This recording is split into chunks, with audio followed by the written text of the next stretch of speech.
me know when it's coming through YouTube. We're coming through? All right, President Johnson, go ahead. Good evening, and I'd like to welcome everyone to the special meeting of the Board of Education for August 10th, 2020. First of all, I would normally direct you to our website to see our agenda, but we only have one item tonight, and that is our discussion and recommendation for the Return to Learn plan, so I won't be doing that. Second of all, I want to thank the community. We have been reading and hopefully responding to emails over the last week or so. They number in the thousands, or I'm sorry, in the hundreds. And we've tried to respond to as many as we could. I know I have missed some.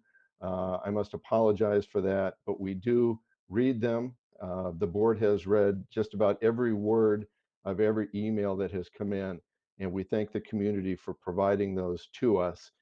It is very important that we have that feedback as we move through our decision-making process. So thank you very much. So we'll begin tonight, and I'll ask that Mrs. Bonifield take the roll. Thank you, President Johnson. Mrs. Bradford, Here. Mrs. Burton, Here. Mr. Centers, Here. Mrs. Frank, Here. Mrs. Jarvis, Here. Mrs. Bonifield is present. President Johnson, Here, we do have a quorum. That will then move us to item 2, our audience communication. First of all, we have quite a few audience communications tonight, and as we did last week, we are going to read all of those at one time. We are going to be helped tonight by Mrs. Jenkins, Dr. Terrio, and I believe Mr. Francis. So it may take a while for us to get through those. Second of all, this is audience communication, and this is a time where the board listens to our community. It is not a question and answer period. We do pay attention. We do listen. I will also say that if you have a question and you need to understand that the board has 3 goals or 3 obligations. One is to create policy. Another is to hire and evaluate our superintendent. And our third is to align our budget with our long-term fiscal goals. If you have questions and your questions relate to one of those areas, you can expect to receive a response from the board. If your question relates to anything else, such as the day-to-day operations of the district, then you can expect to receive a response from our administration. So we're going to go ahead, and I will ask Mrs. Jenkins to go ahead and begin reading the audience communications. Good evening, Mrs. Jenkins. Good evening. Thank you, President Johnson. Tonight, I will begin with the first audience communications submitted via our Google form from Lindsay and Phil Sheridan. We want to thank the board for the suggested Safer Start September for our students. However, it is concerning that our teaching staff is not being included in this plan. Please consider giving the teachers the option to start from the safety of their homes, as this aligns with the governor's current work from home guidelines. It feels hypocritical and irresponsible to force our teachers and staff back into buildings when the board meets week after week virtually. In addition to the health concerns, if our teachers become ill, it will have a negative impact on the education of our children. Other districts in the state have a much more conservative plan toward returning staff and students back to the classroom. It feels like the priority of LPS is to get individuals back in the building above all. The health and safety of both the students and the staff should be the #1 priority of LPS during these times. The next communication is from Jennifer Zanger. I know we all have a difference of opinion when it comes to the Return to Learn plan for the 2020-21 school year. But I feel like the voices of the parents who want their kids to be back in school full-time are being silenced. We're being silenced for fear of the teachers threatening to strike, which they already have via our social media group called A Computer Can't Take the Place of Face-to-Face. Our children should also have a right to voice their opinions on their education. And to be honest, I believe that if parents are given the option to do online learning full-time, then we should be given an equal opportunity to send our kids back full-time. I have a 5-year-old who is supposed to be starting kindergarten this year, and I refuse to let his first day of school begin on a computer. He has been looking forward to going to school forever, and by not allowing face-to-face learning, I feel like he is being robbed of that experience. I think you need a plan C. I don't think this plan has been worked on thoroughly enough or long enough, and I definitely do not feel you took the results from the survey submitted by parents into your decision at all. The next communication is from Jess Hedges. During the shutdown, my child, and I'm sure many others, missed countless hours of therapies provisioned in their IEPs. If the Safer Start completely remote plan goes forward, what is the plan to provide compensatory services for the therapies that were missed? And furthermore, will the services missed from last year ever be addressed?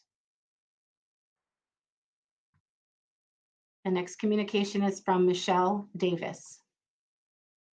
Good evening. I am a parent of a MACAT student going into 8th grade. I have sent multiple emails and have gotten very little information in return. I have been informed that although we were told MACAT would be included in the virtual option, they will not know whether actual MACAT curriculum will be offered until the parents sign the commitment forms and they know how many people sign up.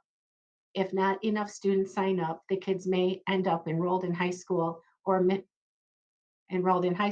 Michigan virtual courses.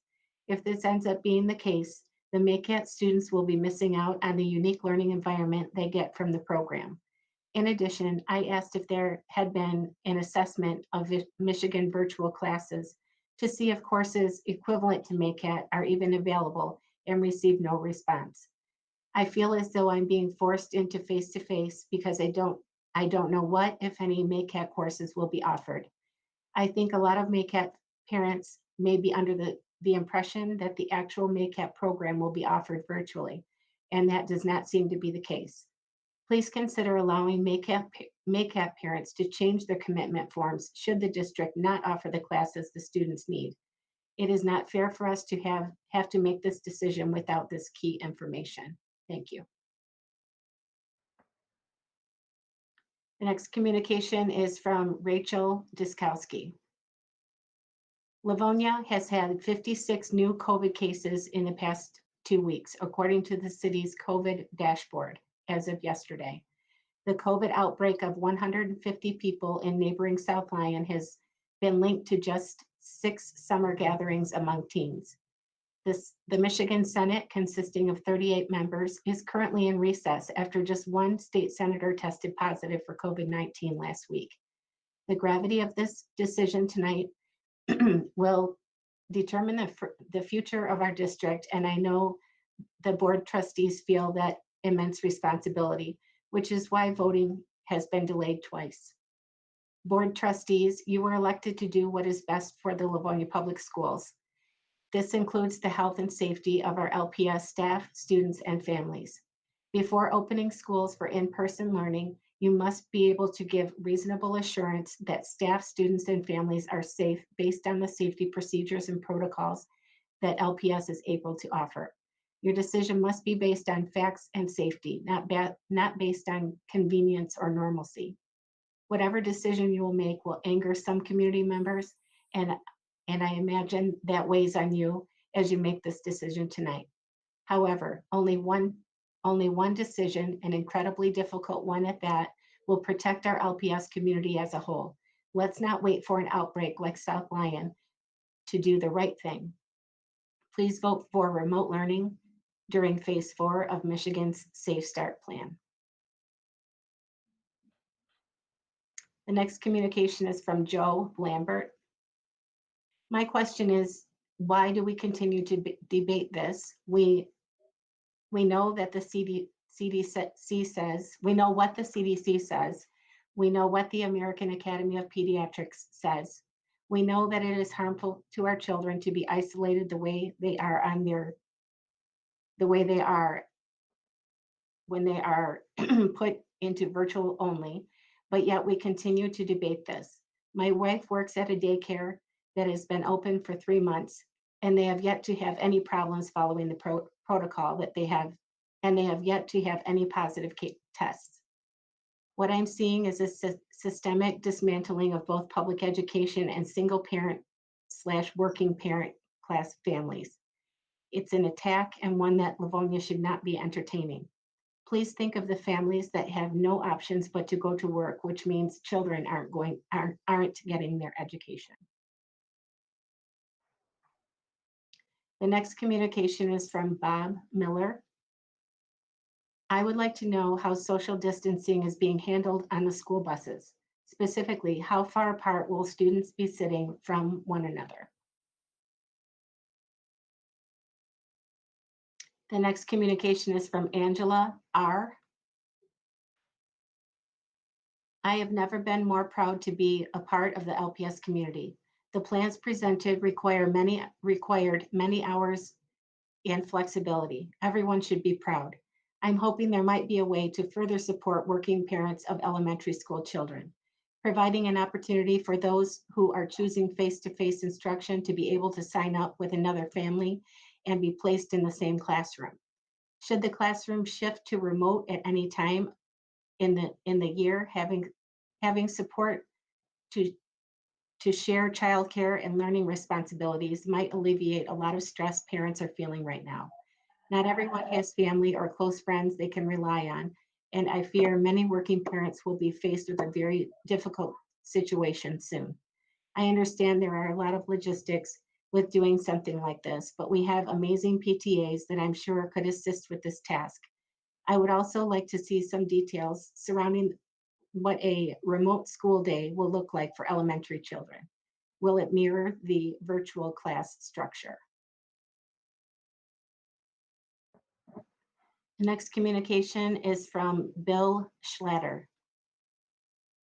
I have heard from other parents that it is possible to homeschool a student for a school year without unenrolling the student in LPS and return them to traditional in-person school the following year. Homeschooling this way supposedly avoids cutting the district's funding, though it means that all curriculum costs fall on the parents. Is this true? If a student in a magnet or immersion program were to follow this option, would they be guaranteed to be allowed to return to their school at a semester or trimester break or at the start of the 2021-2022 school year? The next communication is from Jennifer Adrenchek. Sorry. Good evening. Thank you in advance for reading my note. I've watched both school board meetings regarding the return to learn. I appreciate your concerns for the students in LPS. Here are my questions. How does a virtual start work for students with IEPs, specifically in the MOCI program at Webster?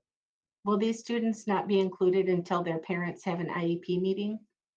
According to the instructional model, special education, remote learning will be discussed at an IEP, which may be held virtually. When and how will these IEPs take place? What about physical therapy, occupational therapy, and speech therapies? How will these services be received if virtual learning is chosen? My child is supposed to receive each of these services weekly per their IEP. I am very disappointed with the way LPS has addressed the needs of its younger students in the special education program, specifically the MOCI program at Webster. There has been less information shared with parents of students within the special education program compared with the students in general education and other special programs, including ACAT. I am not comfortable with my child beginning the school year with a continuation of the online learning that he received from March through June. I look forward to receiving a written response from you. Now I'll turn it over to Dr. Terrio for the next 10. Thank you very much. The next communication is from Amy Johnson. In previous communications, it was stated that students that choose Livonia Virtual would still be a part of their home school by being able to participate in athletics, band, etc. For high school and middle school students, I can see how they would still feel a part of their home school by being able to participate in these activities. For the upper and lower elementary schools, though, how would those students still be made to feel like they are a part of their home school if they chose Livonia Virtual, since activities like stated above are not an option? Given these extremely abnormal situations that we are all trying to maneuver through with school, I am hoping that there would be some resemblance of normalcy offered to our younger students. It could be something as simple as LV students still being assigned a homeroom teacher from their home school that could possibly do a virtual check-in once a week just to give the kids a familiar face. This could make all the difference to our younger students. The next communication is from Amy Johnson, and that is for the board only. The next communication is from Sharon Soto. You said we had a choice. Now you are taking it away or delaying it. All students should have the same educational opportunities. Livonia Virtual is starting on time with quality education. Remote learning is not the same and doesn't provide the same quality. This isn't equitable, moral, and probably not legal.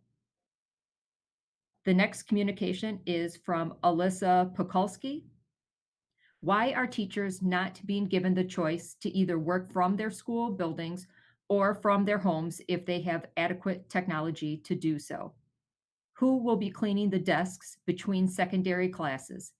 If it is now a teacher responsibility, how is that going to be done effectively in between answering student questions, dealing with administrative issues, complying with hall duty responsibilities, and going to the bathroom?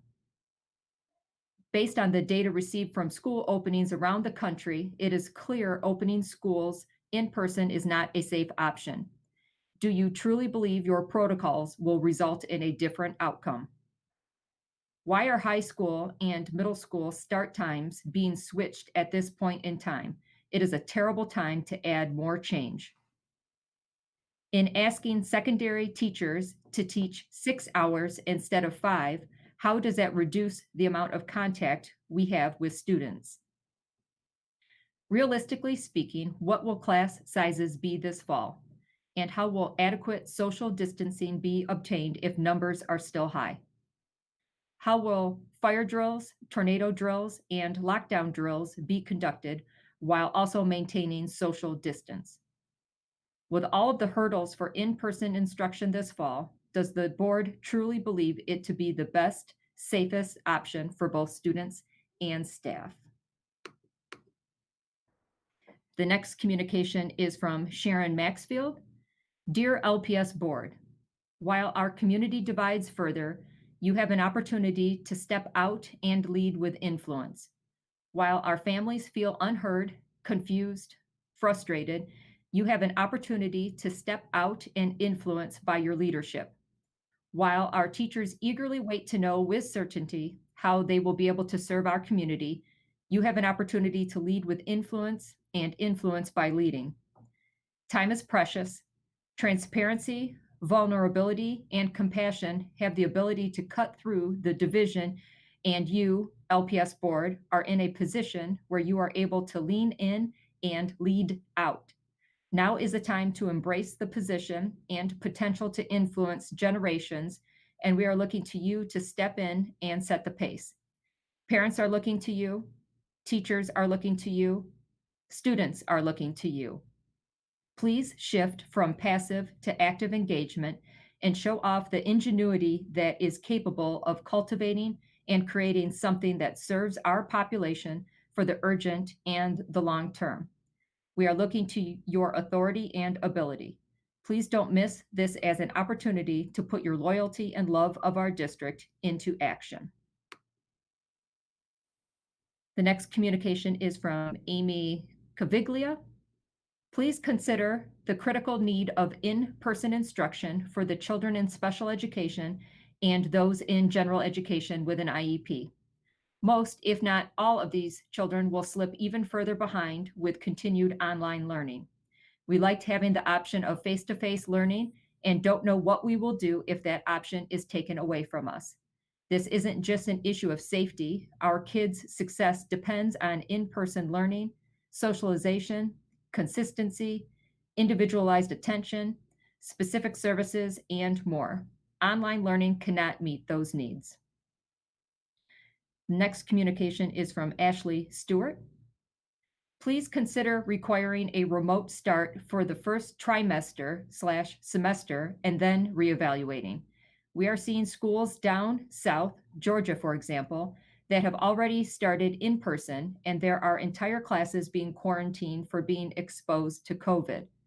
I think making the first trimester/semester remote will allow us to reevaluate if and when it's safe to return to in-person, and it will allow parents time to figure out accommodations and not have to switch back and forth between in-person and remote like we may have to do if we rush into the in-person option. The next communication is from Ann Cox. First of all, thank you to the board and the cabinet for all of the countless hours you have spent working on the Return to Learn roadmap. I have a senior at Franklin and am concerned about how this is all affecting the class of 2021, especially in regard to them taking the SAT. It has already been postponed once, and I fear it could be a second time. What is the plan if that happens? My senior also attends the Career Center, and I have great concern that no information has been provided to the parents of the students that attend the center. Will it run if we start virtual? Is it safe to run when we go face-to-face due to several different schools feeding into the Career Center? What will be done to keep the kids at the Career Center safe due to the many students from several schools and districts attending? Thank you once again for all of your hard work. It is truly appreciated. The next communication is from Diana Gorman, and it is for the board information only. And I will now turn it over to Mr. Phil Francis.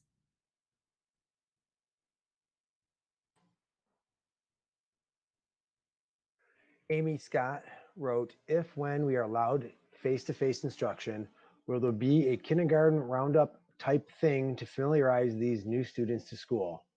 This is already new and scary to them. I hope we will have some sort of easy transition for them. That is my worry as a parent with a kindergartner, that they will just be thrown into school and be traumatized. Next is Deborah Fedwa. If you choose face-to-face learning and you or your child goes and is not comfortable, can they change to virtual learning? Next is from Julie Perales. As you make your decisions tonight, please keep health and safety of the utmost priority. If staff and students return to the buildings, they will unnecessarily be put at risk by being in a small room for an extended period without social distancing. Staff and students will then go home and potentially infect their family members. Safe Start September is definitely a step in the right direction. Let's make more of a commitment to keep our staff, students, and their families safe by going fully remote for at least the first marking period, or better yet, first semester. Then staff, students, and their families can begin to prepare fully for this option now, rather than a repeated pivot in various directions. We have already heard the news stories of schools that have started in person only to have case of coronavirus right from the beginning. As many have said over and over, it is not acceptable to put even one student or staff member's life at risk. In addition to putting lives at risk, we also have to think of the long-term effects of COVID-19, such as damage to the lungs, kidneys, heart, and brain. These are serious side effects to weigh. I also asked that we do not put staff members' lives at risk by requiring them to work in building during remote teaching time. Yes, they may be in the classroom by themselves, but they have to walk through the building to get there, share restrooms, etc., potentially coming into contact with someone that is sick. If a staff member feels comfortable teaching from home and has adequate technology, it seems like it is an unnecessary health risk to require them to teach from the building. If other staff members would like to come into the building, then of course they could have that option. But why put staff members at risk unnecessarily? Many other school districts have chosen to allow their staff to work from home if they so choose. I know that the board is probably being inundated with emails, pulling them in all directions. I appreciate the many opportunities that I have had to share feedback, and I can only imagine the difficulty of this decision. Please make the decision tonight based on health and safety to keep staff and students as safe as possible by beginning the school year remotely and for a significant time period, such as for the first semester. Lindsay and Phil Sheridan. We want to thank the board for the suggested Safer Start September for our students. However, it is concerning that our teaching staff is not being included in this plan. Please consider giving the teachers the option to start from the safety of their homes as this aligns with the governor's current work from home guidelines. It feels hypocritical and irresponsible I think we already read this one. I think Stacy read it earlier.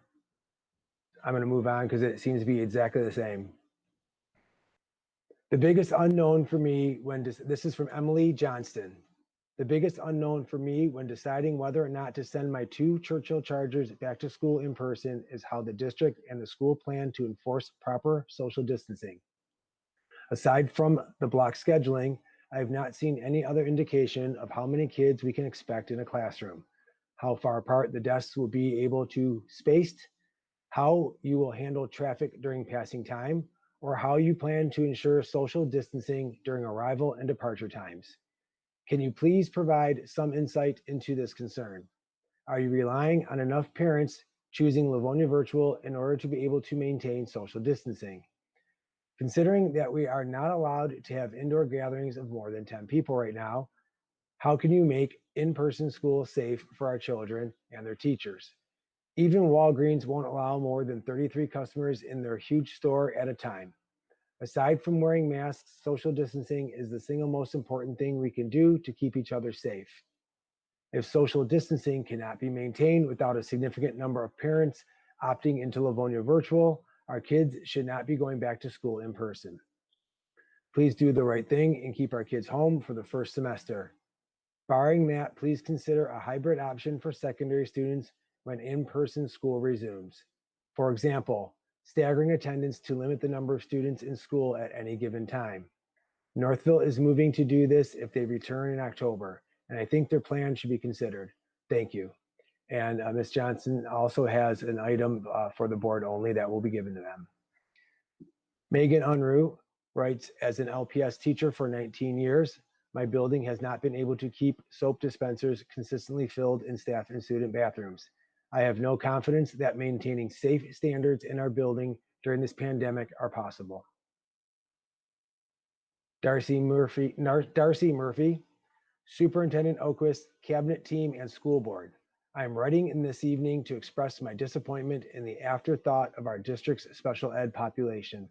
I have waited to write any comments in past weeks in hopes that I would see and hear more communication for parents and families of these students and how they can better navigate this unprecedented time. Our district operates many special education programs that provide services to students ages 2 years, 9 months to 26 years.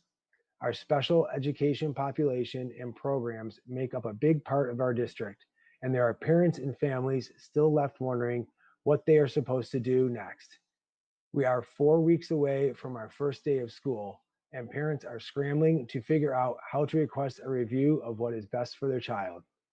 They are taking to Facebook group threads where misinformation is being spread because they are desperate for information and worried for their kids. Nothing has been communicated in terms of how services will be given or implemented. I do want to thank the one board member who spoke up last week wanting some insight for our special education students, and I'm hoping during the meeting tonight, parents will feel more informed.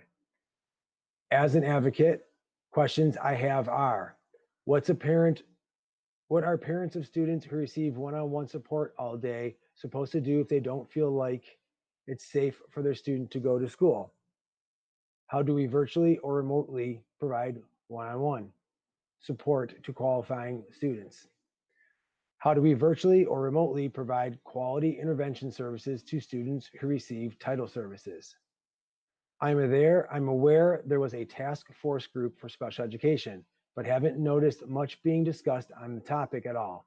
I'm sure there are meetings with Wayne Risa and plans being submitted, and even possibly a district lawyer reviewing the plans for special ed compliance and civil rights guidance. There has been no communication really as to what is even happening behind the scenes, so these parents and students are in the dark. Some transparency should be shared with them this evening before asking them to commit by Wednesday. There is disregard for transparency, lack of thought and foresight, lack of communication on how parents can even get the most basic information, and a level of disrespect showed to ask them to commit to something before all information is shared. Our students receiving services deserve better. It's embarrassing and unacceptable.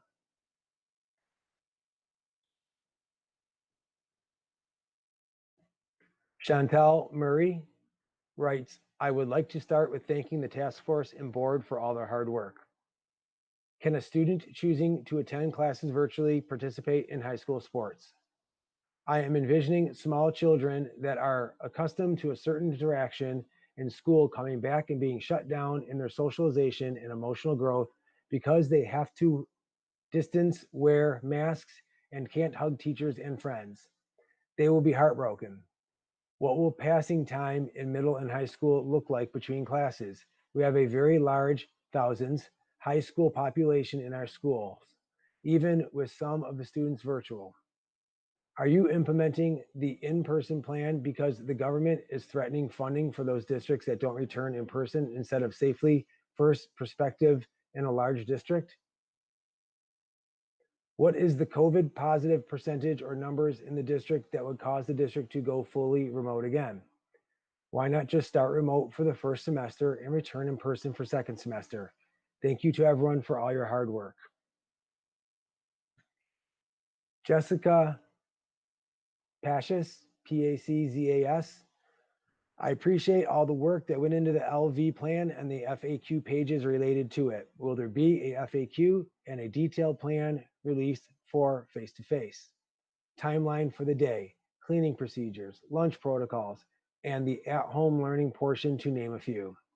As a parent middle schooler considering face-to-face, we would like to be able to compare the two programs before making a decision.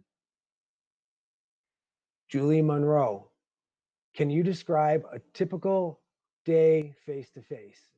What will the classroom learning look like? Are kids in their seats all day? Will there be carpet time? Will there be partner group work? Will teachers be able to answer questions privately with a student, or is that too close for the teacher to be to a student? How will recess work? Do kids wear masks? Are they allowed to be closer than 6 feet? How is that monitored? And D. Locke, L-O-C-K-E, please do not give into political pressure that ignores science. Please do what is safest for students, teachers, and other staff members at the schools. I pray that a large number of families will opt into the LPS virtual program, therefore minimizing the total number of students who will be attending face-to-face learning in the fall.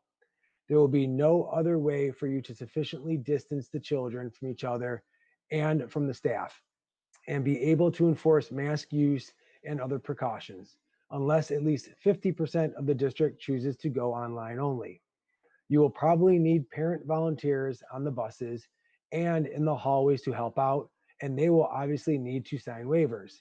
You also need to come up with a plan for how the testing, contact tracing, and coverage for COVID treatment happens if a volunteer gets exposed to sick with COVID, and then has to take time off from the regular job that pays their own bills. And DLOC has another item only for the board, which will be given to them. I will turn this over to Mrs. Jenkins again.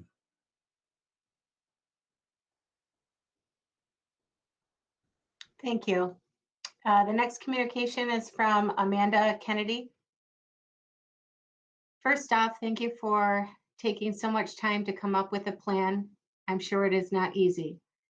Number one, for Livonia virtual learning, is it possible to keep kids from the same school and grade grouped together so they feel the emotional support of the peers they know? Number two, have you taken an all virtual only program into thought since the recent numbers of kids in other states are jumping up? Being back, the numbers are in the 600 range for kids with 21 teachers in just one district in Georgia. What if we are all virtual until after the flu season, and then you give the choice to pick face-to-face or Livonia virtual instead of going back now and risking the health of everyone, like so many other districts are choosing? Thank you. Next is from Julie Monroe. Can you detail what the remote learning will look like? How much time online? Is there an online program we will be using for the remote? How will the teachers go between one and the other seamlessly? I worry about one day in person, the next day remote. It is a lot for the teachers to be able to switch quickly.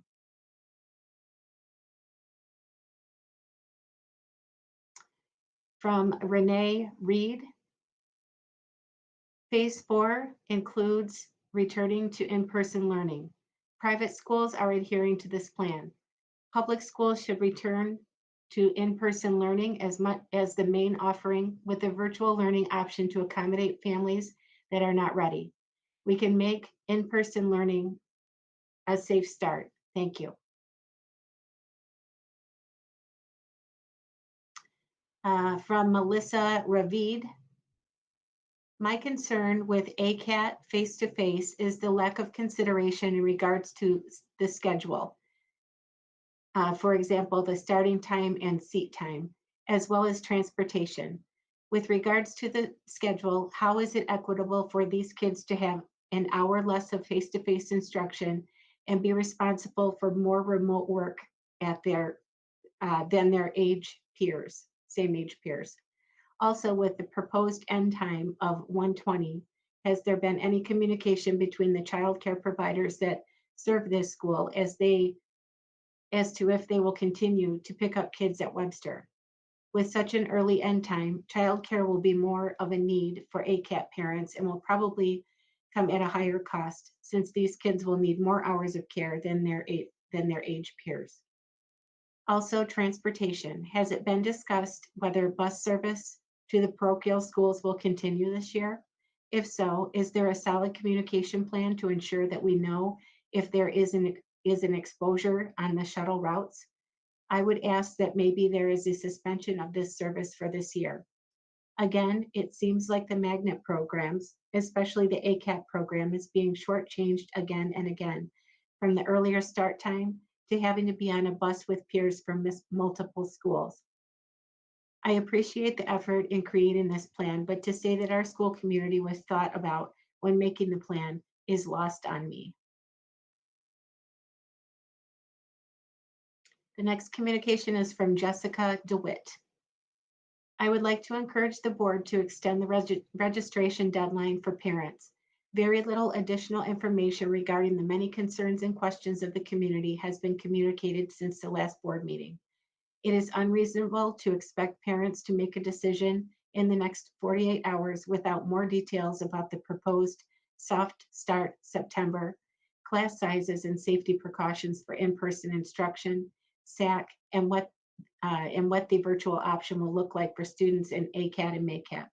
I continue to be hopeful that LPS took all of the survey feedback and used it to make thoughtful changes, and will communicate in detail what the beginning of the school year will look like and what can be expected in both in-person and virtual options.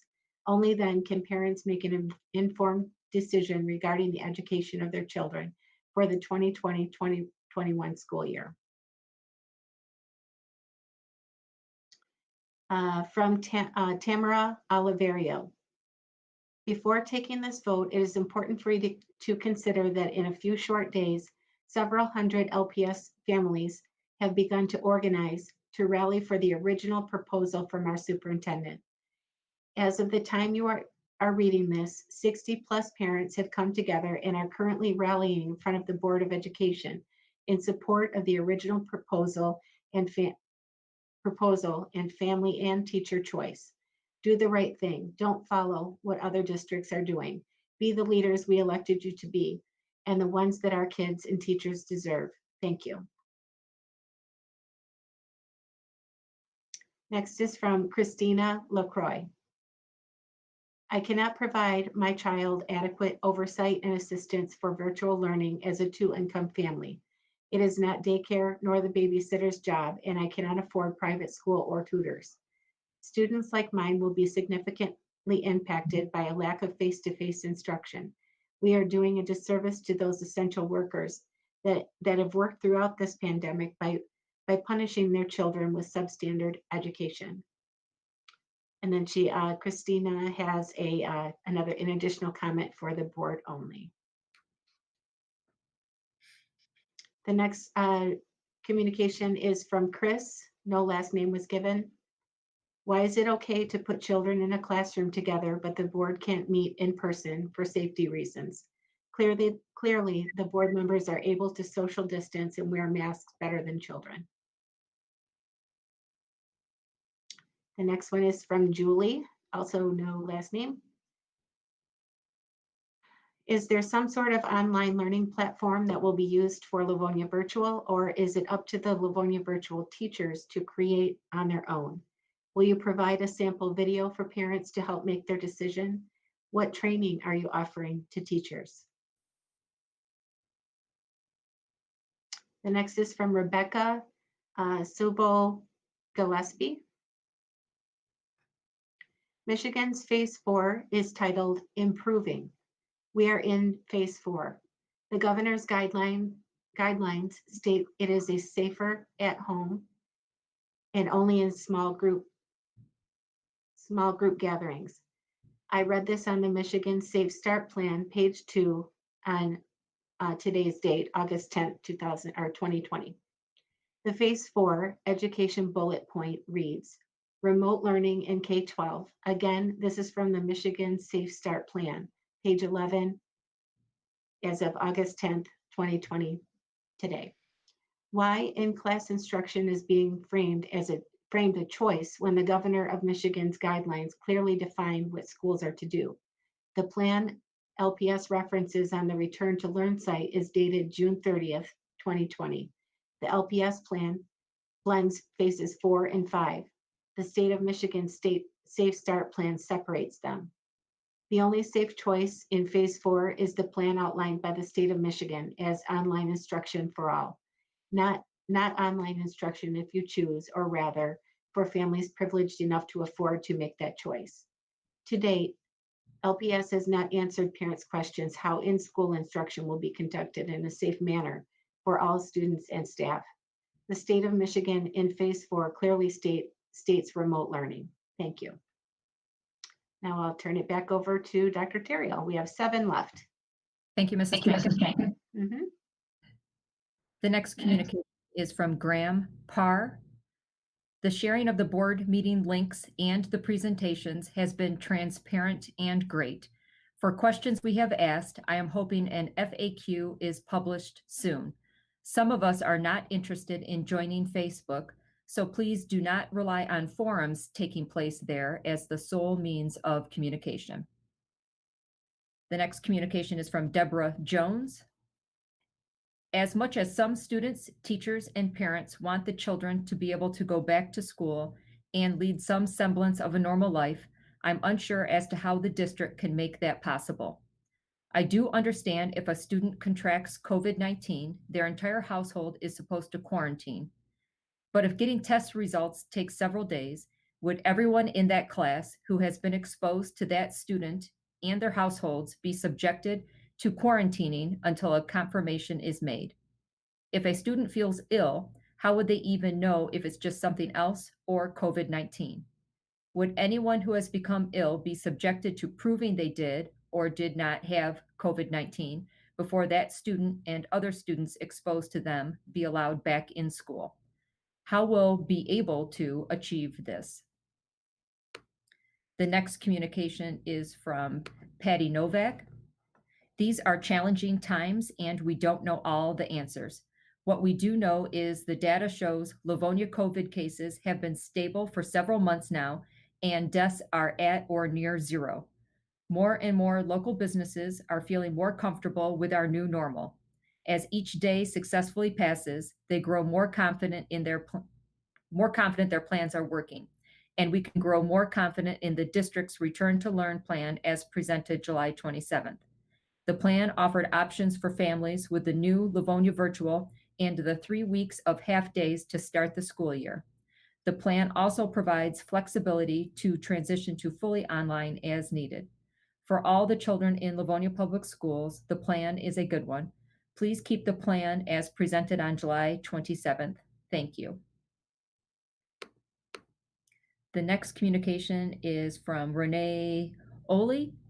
Thank you for thinking so deeply about every stakeholder's safety when making your decisions about returning to school. While I know there is pressure to get back to class in person, I urge you to continue making decisions with caution. We have been proud Livonia residents our entire life and have 2 children currently in Livonia Public Schools. My husband and I work in education in a neighboring district. Because we see both sides of the situation, we take safety very seriously. At this point, there is no way any nearby districts can provide the assurance of a safe environment for returning in person. There simply is not enough data to support that decision. I keep hearing the notion that parents, not educators, should make the decision on when to return in person. I would like to say loud and clear that I do not want parents deciding what is safe for our schools. Just as we would not tell a nurse or healthcare provider how to do their job or what is safe, we need to let the professionals in education make those calls. Only those working directly in the trenches and executing the plans can see the entire picture and make crucial decisions. Oops. Hold on. We will know it's safer to return when we hear the staff in the district feeling great about the protocols. We want principals, office staff, teachers, paras, lunch monitors, and custodians all to feel confident to implement the plans laid before them. As of now, I am hearing that while a percentage of staff is ready to return in person, a large portion are nervous and scared. They are worried about their own families and loved ones. They are worried about the enormity of being responsible for the safety of hundreds of humans. The burden and stress on the shoulders of school personnel is heavy. Teachers are emotional, anxious, and feeling helpless. While they try to do what's best for the students in their school, they also want to make the right choices for their own.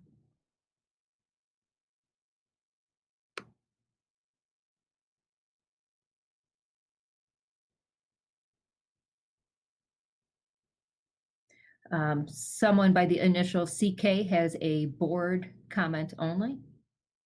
Dr. Terrell, we have, I'm going to finish the last one. I think you're having Okay, trouble great. finding it, but there's a chunk left. Okay, go ahead.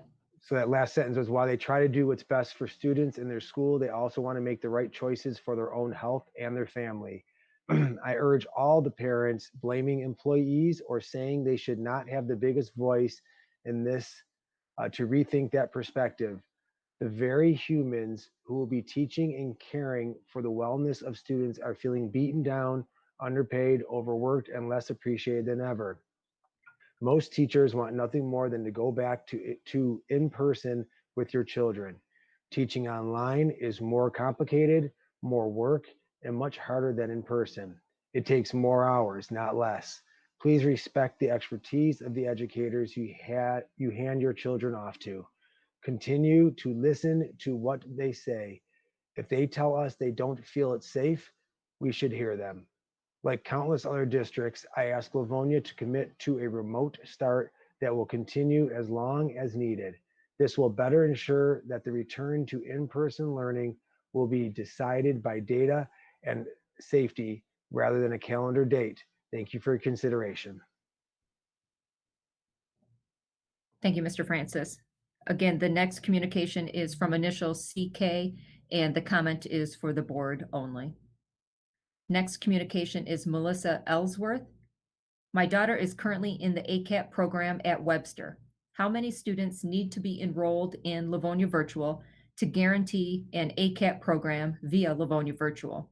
Since Webster parents are forced to make a commitment to Livonia Virtual before knowing if there is enough enrollment, would the board consider extending the deadline? And the last communication of this evening is from Laura Olasek. Please trust the task force. These individuals spent countless hours on the plan that was presented on July 27th, 2020. Two good options in a less than ideal situation.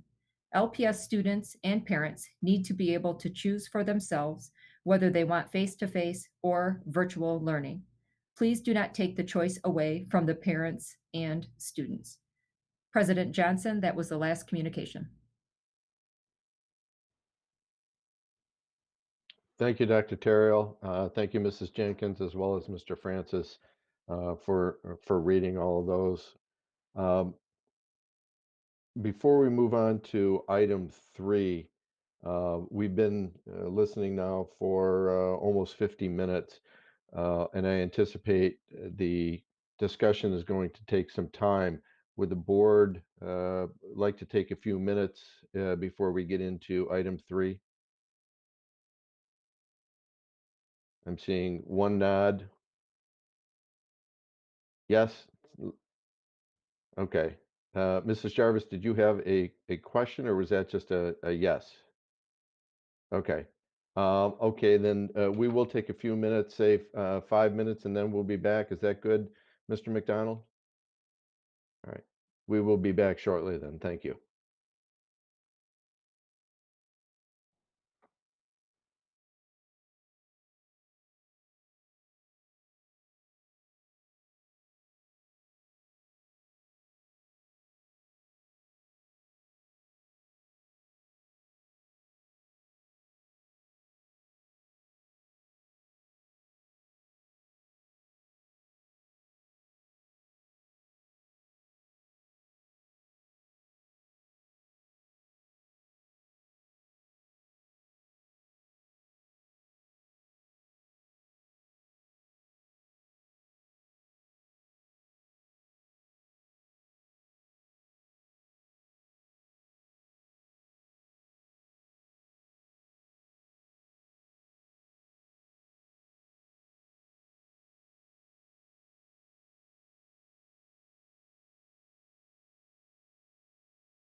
All right, President Johnson, go ahead. Thank you, Mr. McDonald, and we are back. Thank you for indulging us for a few moments. We're now going to move on to item 3, which is the recommendation for LPS Return to Learn plan. The way we are going to approach this is there's going to be a presentation from the superintendent and the administrative team. At the conclusion of that presentation, I will entertain a motion to accept the plan. This is procedural. We need to have a motion and a second in order for the board to have further discussion. So those are the things that we have to abide by, and we're going to follow that procedure this evening. So at this time, I will turn it over to Mrs. Oquist.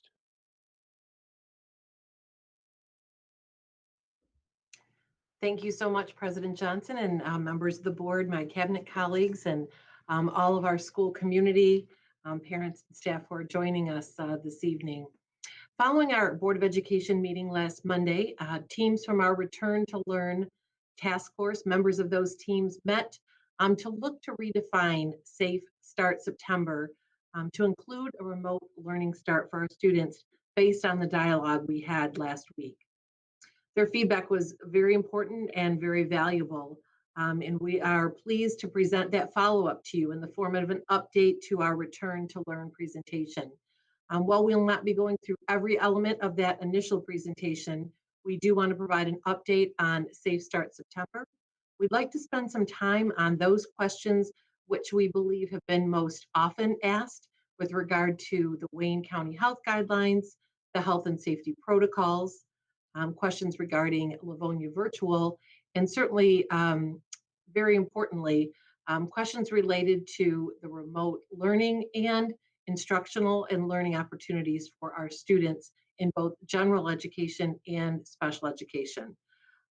Safe Start September is really designed to provide a cautious and responsible start to our school year, where we're focused on meeting not only the educational and academic needs of our students, but the social emotional needs of them as well, while also carefully considering the health and safety of our students and our staff. So this time will be focused on providing a meaningful and a robust learning plan and schedule, which we'll share with you this evening. The inclusion of classroom community building that we know is so important, and really an opportunity to embed high quality remote teaching, learning, and collaborative experiences for our students. During this time, we'll have the opportunity during the Safe Start September, the opportunity to carefully monitor the return to school for students in other regions and districts, learn from those experiences, and hone our current health and safety protocols based on that review. We'll also continue to closely monitor data in our city and our region and remain in close contact with not only our ISD, but the Wayne County Health Department and our other neighboring districts as we plan for the return of our students following Safe Start September. As always, our district shared vision, our collective commitments, and our district priorities have really long served as a guiding force for us in our work and in our direction. When we talk about knowing and lifting every student, when we talk about having learning environments that are both joyful and engaging for our students, we know those are core not only to our staff who provide them, but for our parents who rely on them and our students who benefit from them. Additionally, our climate and culture work has been truly foundational to who we are as a district.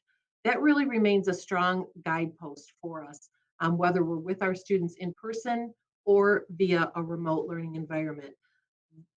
Pieces of that really came through loud and clear as our teams came together to work on this, not only through the summer, but especially as we talked about a transition to a remote learning start. We know how valuable that opportunity is to truly get to know each of the children entrusted to us. So we look forward to sharing this important information with you, with our school community. It really is an important step in our path forward to meeting the needs of our learners as we begin this new school year. We know there are certainly elements of this which are challenging to our families, challenging to our staff, and challenging to our students. But we are also confident. We are confident, we are hopeful about what we are going to share with you this evening. the work that we know we'll be doing with our students, to engage them as learners, to care for them as learners, and to really begin to collaborate with one another in a way that provides a very powerful and meaningful experience for everyone. So we are going to turn it over first to our Chief Academic Officer, Teresa O'Brien, who will begin to share the instructional update.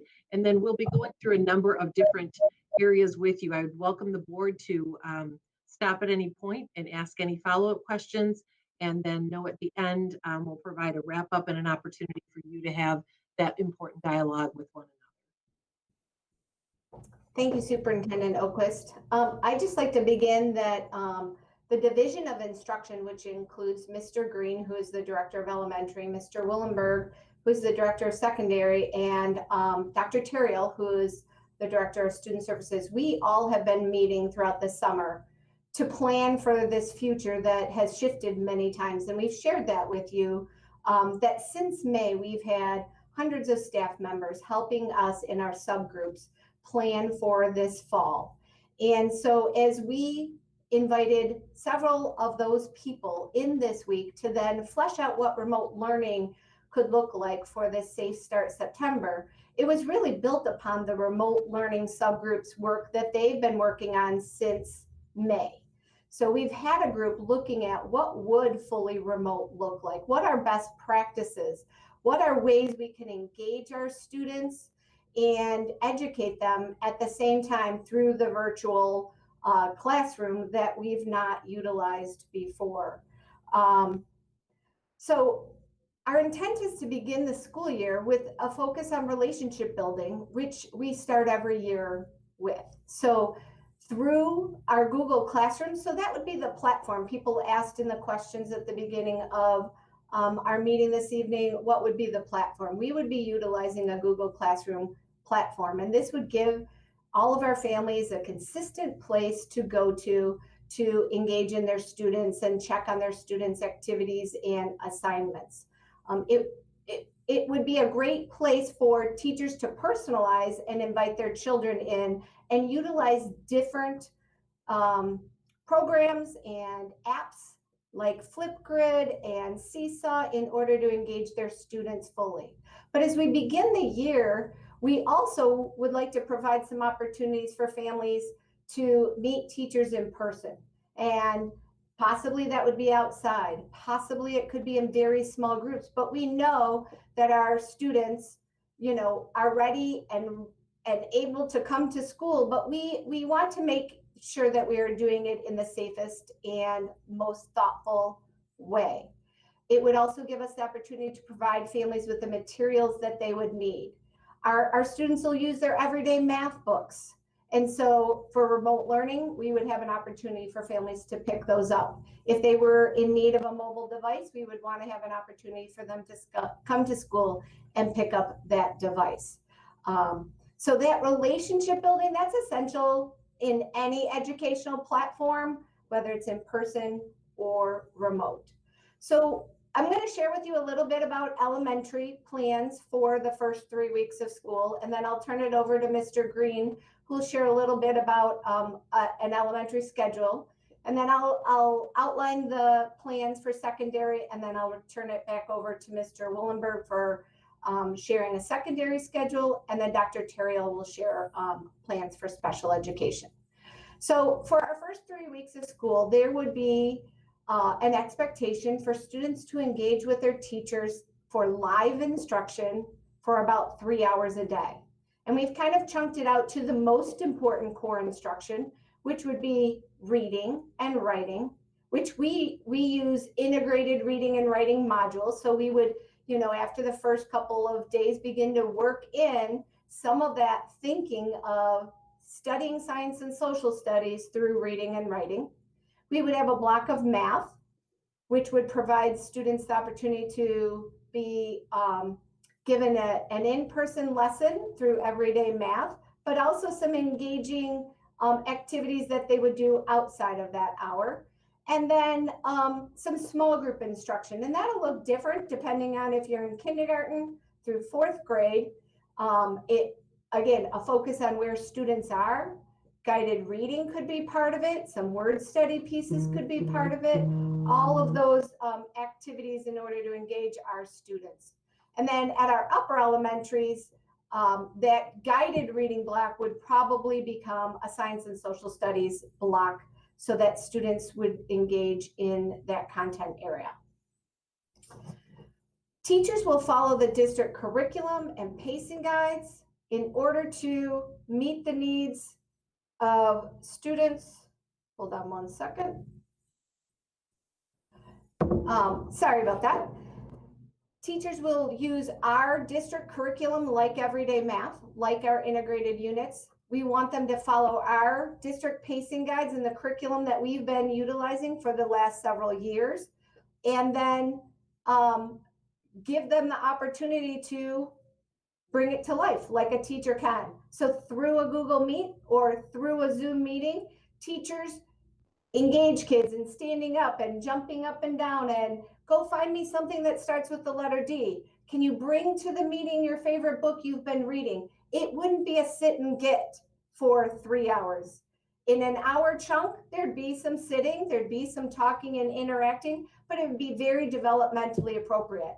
Again, having some of our amazing teachers teach our students through remote learning would give kids the opportunity to have some of those in-class experiences, but just remotely.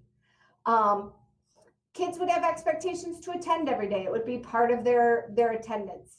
And teachers would teach them, what does it look like for us to have a class meeting with everyone? What would it look like if we break into small groups? And so platforms like Google Meet or Zoom, or even our Microsoft Teams that we have opportunities for kids to meet and have a breakout group. So I'm going to give you 2 minutes to come up with your best idea about what causes lightning. And then teachers could bring the kids back and then kids share. That gives kids those same collaborative experiences that they could have in a classroom just remotely. So in addition to those 3 hours, then there would be some asynchronous work. So asynchronous work is independent work. And those things could be like videos that would prepare them for tomorrow's conversation. So again, if I stuck with weather and kids may watch a video on a hurricane and be ready to talk about what they learned from that video tomorrow when we are going to do some more reading and writing about that topic. There also could be hands-on activities. If you think about what we do the first couple of weeks of school with elementary age children, we do a lot of curriculum-based get-to-know-you activities where kids go and create something that shows who they are. We could do those same things virtually. So they might assign that they go and create something, a poster about themselves, or bring their favorite thing to tomorrow's class. And then we would also like to utilize iReady reading and math for our elementary students. And that would not start right away. We would need to give students the diagnostic so we know where they are this year. But that could be a daily expectation moving beyond our Safe Start September, that kids engage in iReady instruction daily, which is differentiated to their own individual needs. So our staff would be provided PD in how to provide the amazing things they do in person on a new platform, which would be virtual. We'd be supporting them with utilizing Google tools. We'd be providing them professional development on best practices, and we'd be providing them ways to engage and support kids through their online platforms. So I'm going to turn this over to Mr. Green for a few minutes, and he's going to share with you an elementary schedule. Okay, thank you. I hope you can hear me well. If I'm a little glitchy tonight, I apologize. It'll be like going a throwback to the 80s and Max Headroom. So I hope I'm coming in clear for you tonight. Thank you, Director O'Brien. You did a great job giving a great overview. And I know a lot of folks have been asking questions about what the remote lower elementary and upper elementary school schedule will look like. And we haven't used terms like synchronous and asynchronous probably prior to this last 6 months. So once again, when you hear synchronous, that's going to be referring to live instruction. So what we envision is in the morning, teachers would come online And it would be about an hour, 9:10 to 10:10 a.m. We call it block one. It could be your ELA block. It could be your math block. It could be your guided reading or science and social studies block at the 5-6 level. And I think it's important because we've received a lot of questions on this. In the classroom, in person instruction, we don't ever expect kids to sit for an hour at a time. And even though there's a block for 1 hour, that's going to include a variety of live types of instruction. It could be, as Director O'Brien said, we're in breakout rooms and we're figuring out a problem, or we're collaborating with classmates, or we're taking a brain break. And so I don't want anybody out there in the viewing audience to think that it's going to be 1 hour straight sitting in front of a computer without any interaction, any change of pace, it'll resemble as much as possible the classroom. And then we go into about a 20-minute break, and then we would envision around 10:30 to 11:30 a second block of live instruction.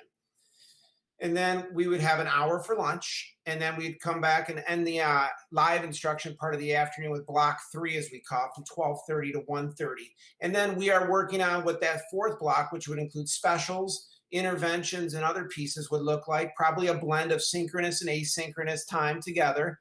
And one of the things that's great about the asynchronous instruction is during the live instruction, teachers are going to set goals. And then that would be something in the asynchronous time that you as a family, because your work schedules, your life is going to be different in each of your households. Well, your child will be allowed to work on those types of activities, what works for you, which then the next day, live instruction would start with a review of what the work was the day before. One of the things I also want to mention is during our remote learning Safe Start September, you can expect at the elementary level and secondary levels for us to set benchmarks or targets of things we want to achieve and meet during that time. So part of the elementary schedule also includes picking up materials, visiting the classroom in safe, small groups to see what your classroom looks like, targets like virtual curriculum night. So those are going to be really laid out. And I don't want to say every day is going to be laid out, but we're going to have some real benchmarks we're going to want to hit at the elementary level. So you feel like you're part of this conversation along the way, and you know what's coming up each day and each week. So that's kind of an overview of the schedule. And if later on there's questions, we can dig a little deeper into it. Thanks, Mr. Green. I just want to add two more things to the elementary before I move to secondary. So Mr. Green shared that we'd have 3 blocks of time. And one of the things we were looking at was if we rotated what teachers did during those blocks, then maybe we could have those Title I teachers help during the guided reading block if it was block 1 for some grades and then block 2 for some other grades. And again, utilize our amazing staff to help kids with what we would like them to do, meeting those goals that Mr. Green said. The other thing that got brought up last Monday by the board was an idea of some learning pods or learning labs, and inviting students in who might have additional needs that maybe they could work in the gym and get some extra support. So that would be something we would look towards working with our administrators to see how this could look in our elementary schools in order to support some of our neediest students, or our students that may have some inability maybe to access our learning during these first 3 weeks. So I'm going to switch gears to my secondary friends, and I'm going to talk a little bit about the block schedule that our secondary subgroup task force came up with that we would utilize during these first 3 weeks remotely. So we would provide students 3 classes of hours 1, 2, and 3 on one day, and hours 4, 5, and 6 on the next day remotely. And a block schedule is a larger amount of time than we previously have utilized. What our group this week really came up with is that if they did the balance of asynchronous, so learning on our own, and synchronous learning in the same block when students are working remotely this fall, these 3 weeks, that they would be able to welcome kids in to their class, get them started, maybe send them off to do something asynchronously, call them back, and have them work together, because then that synchronous time in our secondary schools becomes a collaboration, a working through the information that they've been provided. Teachers, we have several teachers throughout the district who have taught block in other districts, and there's been several of them who have shared with me things they've already seen in other on Twitter and through some of the names in block scheduling on how to do a hook at the beginning of your synchronous time. A model that we've been talking about is the I do, we do, you do. I do are things teachers are presenting. And so a teacher can ask themselves, is this something I can make a video of and kids can access from home? Can they access it over and over again? If it's new information, then they could watch that video multiple times. The we do is that collaboration and work with the teacher on that information. And then the you do are some things kids do independently and could be practice. It could be preparing for the next day. And then some best practices on assessing. How do I do an exit ticket synchronously? How, what would kids hold up to show that they understood what was taught? So there's professional development that we want to build into this model, but we feel that staying in those 3 blocks per day give teachers that opportunity to do both the synchronous and asynchronous, and teachers available to support their students with that. Again, we would like to build on that same idea of providing students an opportunity to come up to school and pick up materials, see people, especially our 9th graders or our 7th graders who haven't been to those buildings yet. What are some ways that we can, again, relationships is the core of good teaching, and we want to make sure what are some ways that we could do those things with our students. Of course, there'll be expectations for our students of, what's expected in the Google Classroom, what's expected in a Meet when we're all together. And those will be things that we teach our students as these 3 weeks. It'll be a good opportunity for us to go slow and teach kids and then practice those best practices. I think I'm going to turn it over to my friend, Mr. Willenberg, and he is going to go over a high school or middle school schedule. Well, thank you, Ms. O'Brien. You stole a bit of my thunder, but there's many pieces to this puzzle, and we're just excited to get started. I'm speaking to the instructional day at the middle and high schools. In our proposed remote instructional day, we'll be following a similar block schedule pattern as we will be during our face-to-face instructional day, to start at a later date. During our remote learning days, we will run periods, as Ms. O'Brien mentioned, 1, 2, 3 on one day and 4, 5, 6 on the next day. Periods will be 100 minutes in length and would be divided into synchronous and asynchronous time frames. Now, not to be confused with our face-to-face start times, because that still remains, when we're face-to-face, 7:30 for the middle schools and 8:10 for the high schools. During this remote learning time, our middle schools, we're planning to start their day synchronously at 8 o'clock. They'll have a 100-minute class, and that class will be roughly divided into a 60-40% synchronous, asynchronous a block of time. Their day will run through approximately 1:45 in the afternoon. And at the high school, we'll start their day asynchronous and start at 8:10 a.m. And again, those will be 100-minute blocks divided, roughly at the high school in 50-50 synchronous and asynchronous times. Their day will run to 1:55. There's also a sequence of critical events, that we're planning that includes the electronic release of student schedules on or as near as we can Thursday, August 27th. During that week of August 31st, administrators will be organizing a plan to ensure students each have access to devices, i.e. Chromebooks, so they can connect with their teachers in their class. By the end of that day on Thursday, September 3rd, that's the Thursday before Labor Day weekend, we're planning for teachers to have made an electronic connection to each class period. And that way students will have their Google Meeting link so they can, next key event, start school on Tuesday, September 8th. As usual and as normal, at some point during the first couple weeks of our remote learning, if needed, administrators will announce dates for students to pick up textbooks or other class materials, as I say, if needed, if they're essential for that class. Also, when a date is established, prior to a date being established for that face-to-face return, we will have also some orientations, for parents and students, particularly for our 7th and our 9th graders.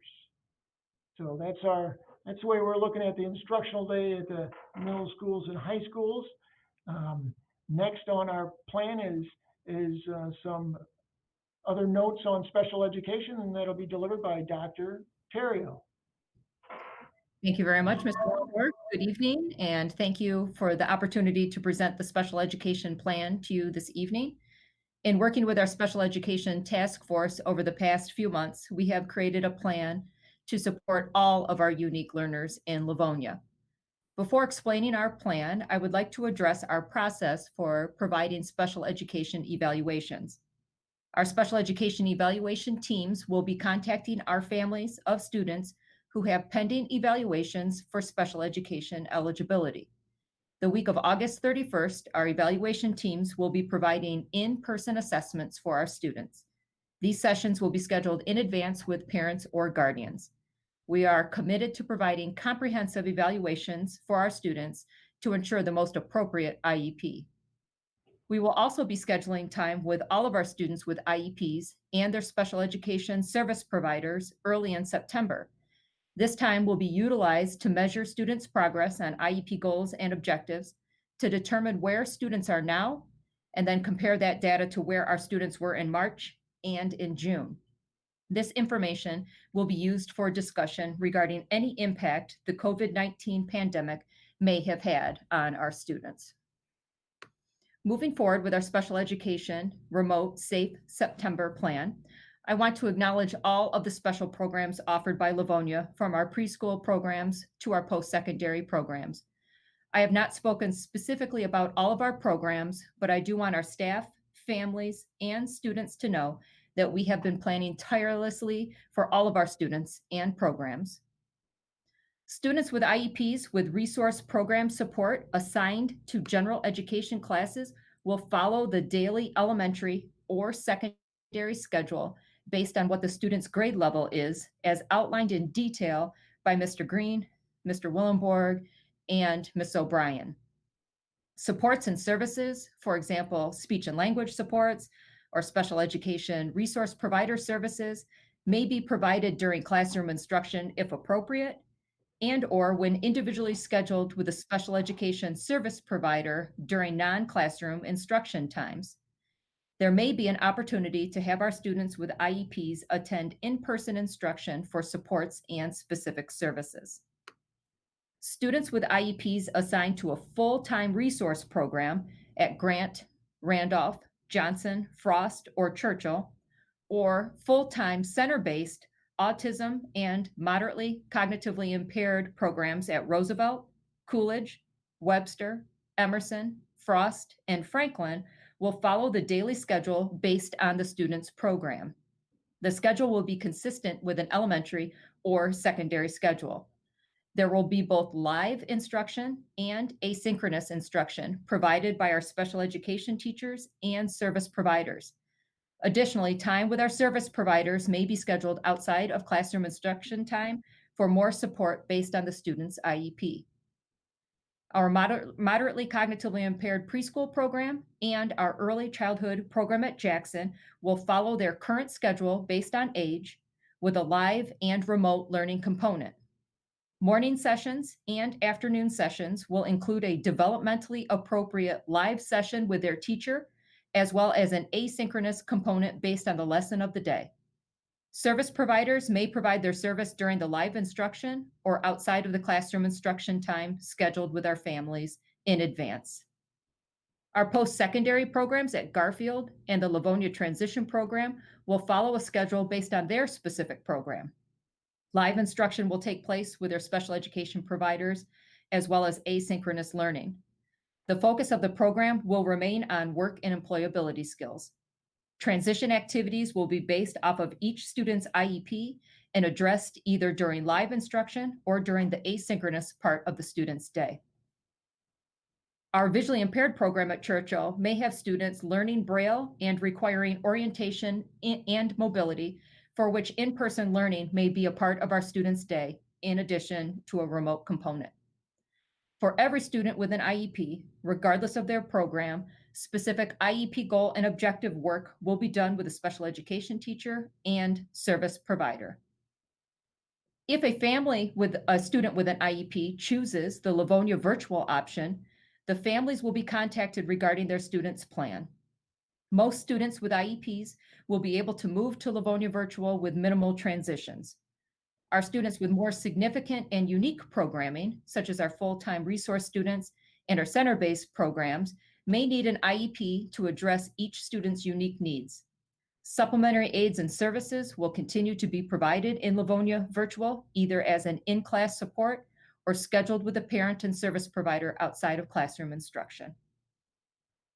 At the last special meeting on August 3rd, the Board of Education requested that we look into whether or not special education students could be brought back to in-person instruction during the Safe Start September.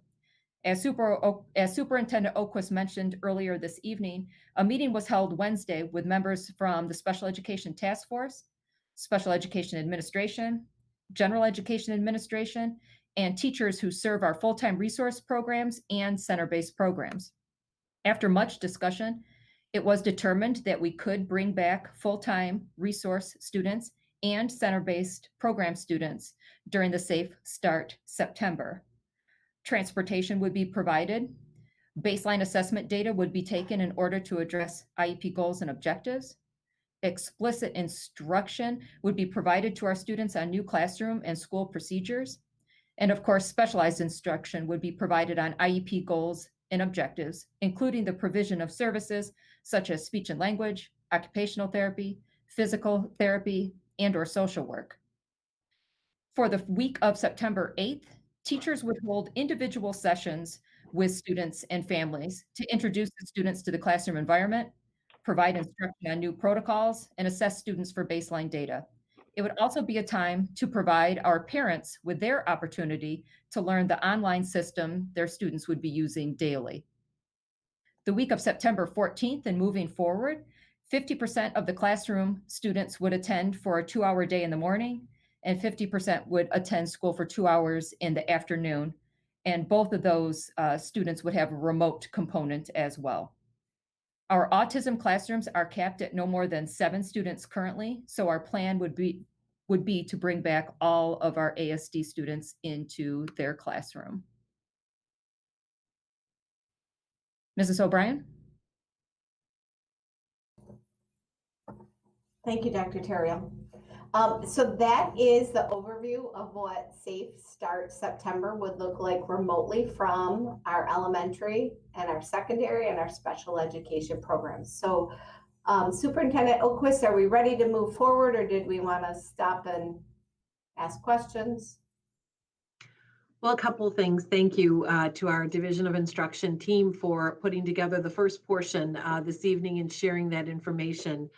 So certainly we know it was a lot of information, and we've shared some very lengthy slideshows with you as we've gone through the past couple of weeks. So we really wanted to have a chance to share that information, have some dialogue, and then know that all of this information will be published for our parents, for our staff, for our school community once the board makes a final determination. So if anyone was furiously trying to take notes, please don't fear. This information will all come out to you but we really wanted to give you a picture of what the day looks like, what may take place between the synchronous and the asynchronous learning times, all of the work and the thought that's gone behind not only meeting the needs of our students in the elementary and secondary programs, but absolutely in each and every one of our special education programs. So one of the reasons why we wanted to keep a schedule in this manner is so that it remains in general very similar to the amount of time that our students in Livonia Virtual will also be covering very similar curriculum and staying on the similar pacing. So we find that that will be beneficial for our students as we move throughout the year. So we're going to turn now to some of the areas with regard to operations, food and nutrition services. That was one of the things that we talked about last week, safety and cleaning protocols, and then the Wayne County health guidelines.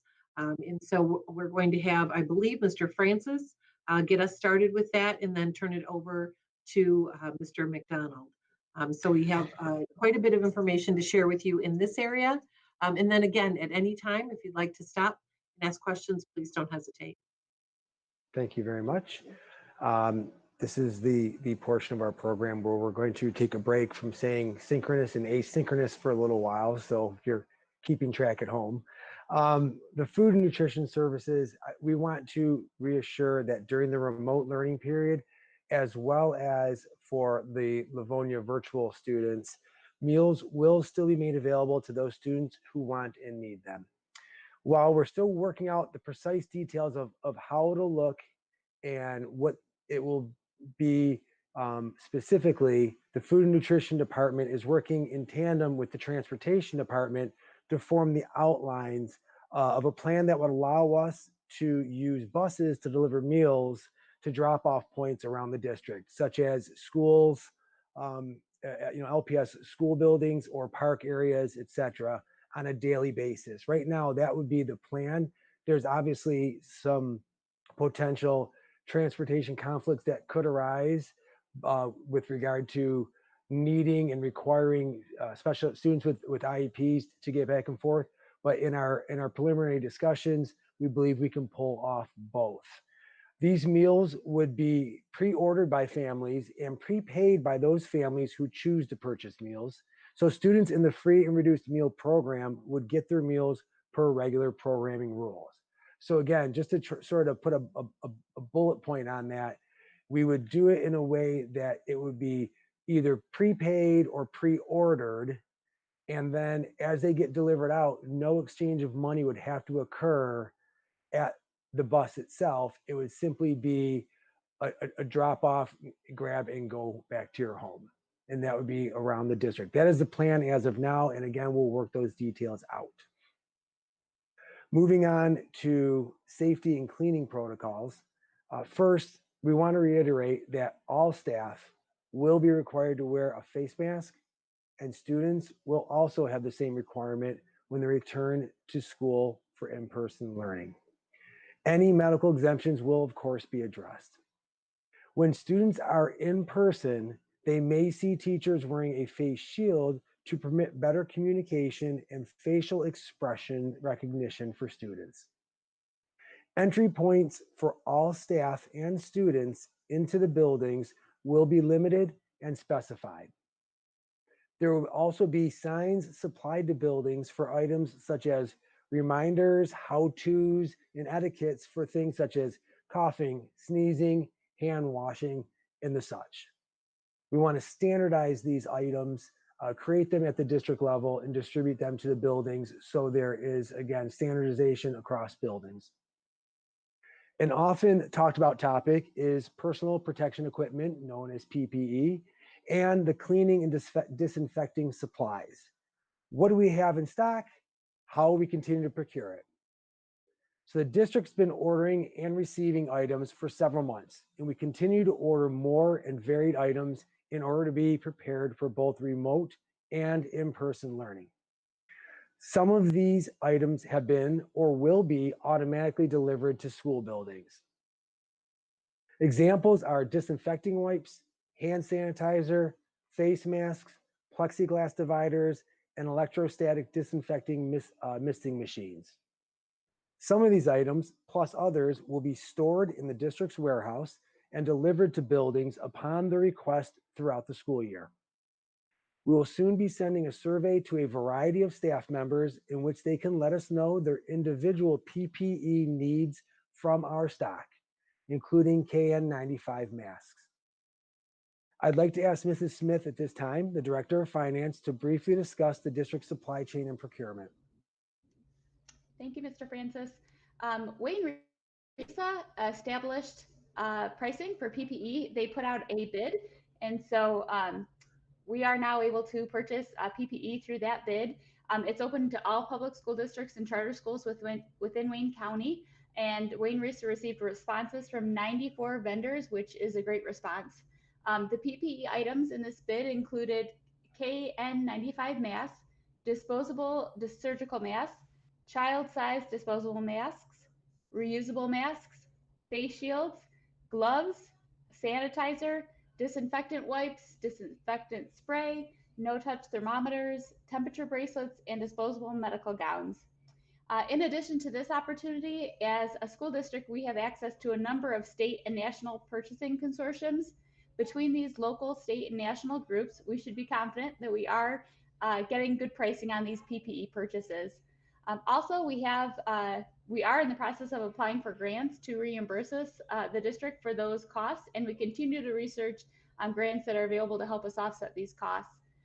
The district, as Mr. Francis mentioned, has already begun purchasing PPE, and our plan is to distribute that to the buildings through our warehouse ordering process. So the central office staff will order the supplies and store the supplies in our warehouse, and then buildings will order the supplies as needed, and the deliveries will be made by our warehouse staff. So with that, I will turn it back to Mr. Francis, who will discuss the district's cleaning protocols. Thank you, Mrs. Smith. So another very important topic is the district's daily cleaning and disinfecting protocols, and also the functionality of our building's ventilation systems. Through the support of the community, the 2013 bond has enabled renovations to all of our school buildings. During these extensive renovation projects, all schools' ventilation systems were upgraded and updated to meet current code.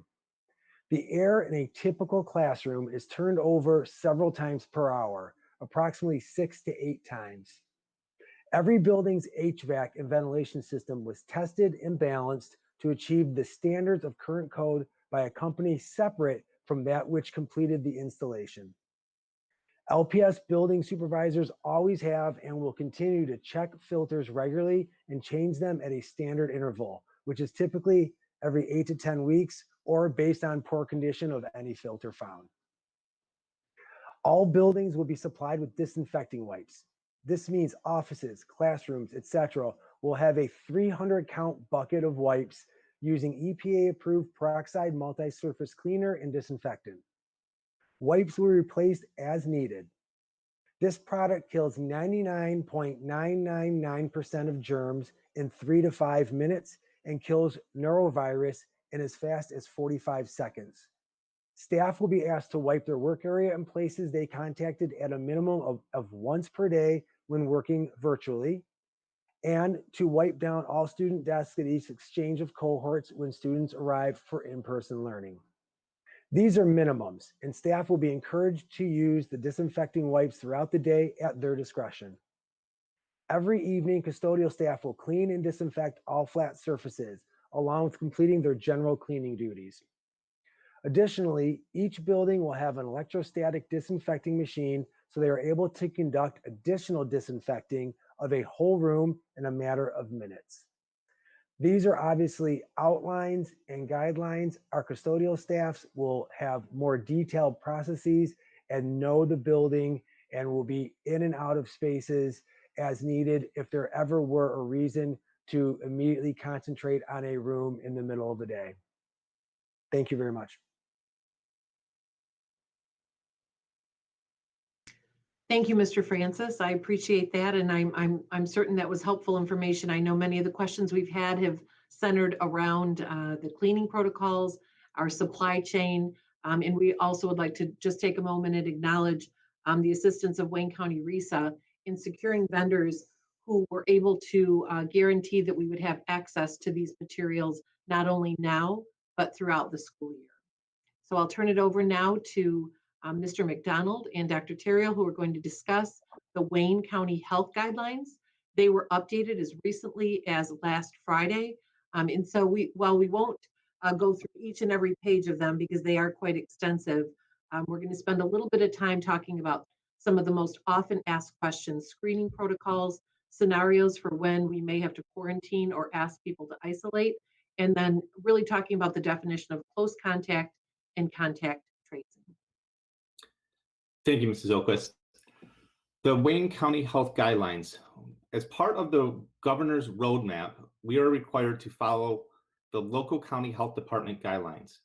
The Wayne County Health Department has provided those guidelines, as Mrs. Oquist has mentioned previously, and has recently updated them. These guidelines do provide us directions, definitions, and guidance for opening up our schools. For example, the Wayne County Health Department has defined close contact as sustained presence within 6 feet for 15 minutes or more of a confirmed positive case, or for someone who has been in direct contact with someone who is infected with COVID-19. As an example of the protocols or procedures that are in place are those that are for screening both staff and students. Protocols for establishing a wellness room as well in each of our schools that are separate from our current clinic spaces. These spaces, our wellness rooms, would only be for students and staff exhibiting COVID-related symptoms. The County Health Department has also provided us with a number of scenarios for confirmed positive COVID cases, as well as close contact with somebody, or for those that are exhibiting symptoms of COVID-19. As a couple of examples, staff or student confirmed to have COVID-19. In this case, Dr. Terry, our Director of Student Services, who spoke earlier, would be in direct contact with the Wayne County Health Department and work as our liaison with them, and would handle any contact tracing as necessary. If a staff or student is confirmed to have COVID-19, they would be immediately excluded from the school setting until 10 days since the symptoms first appeared, and 24 hours with no fever, and symptoms have improved. Staff or student who is symptomatic and pending a COVID-19 test result is another scenario. In this case, again, they would be immediately excluded from the school setting until, one, they obtain a negative test result and are symptom-free for 24 hours without the use of medication. And these are just a couple of the examples and scenarios that are provided within the Wayne County Health Department's roadmap or guidance to the schools. I'll turn that back over to either Dr. Terrell or Mrs. Oquist. Dr. Terrell, is there anything you need to add on that? No, Mr. McDonald and I worked on that together this morning, so thank you. Okay, thank you. So we're going to turn just a bit and give you an update on Livonia Virtual. As you know, we opened up the opportunity for our families last Friday. We sent out information with a slideshow, with a voiceover, an FAQ, and the commitment form itself. So I believe that Mr. Green is going to get us started, and then we're going to share a bit more information about the enrollment, the staffing and planning, and the information that has been sent thus far. Sure, thank you. I want to just provide the board an update on our enrollment as of 10 o'clock this morning. First of all, I want to acknowledge all the families that have selected Livonia Virtual, whatever school you're coming from.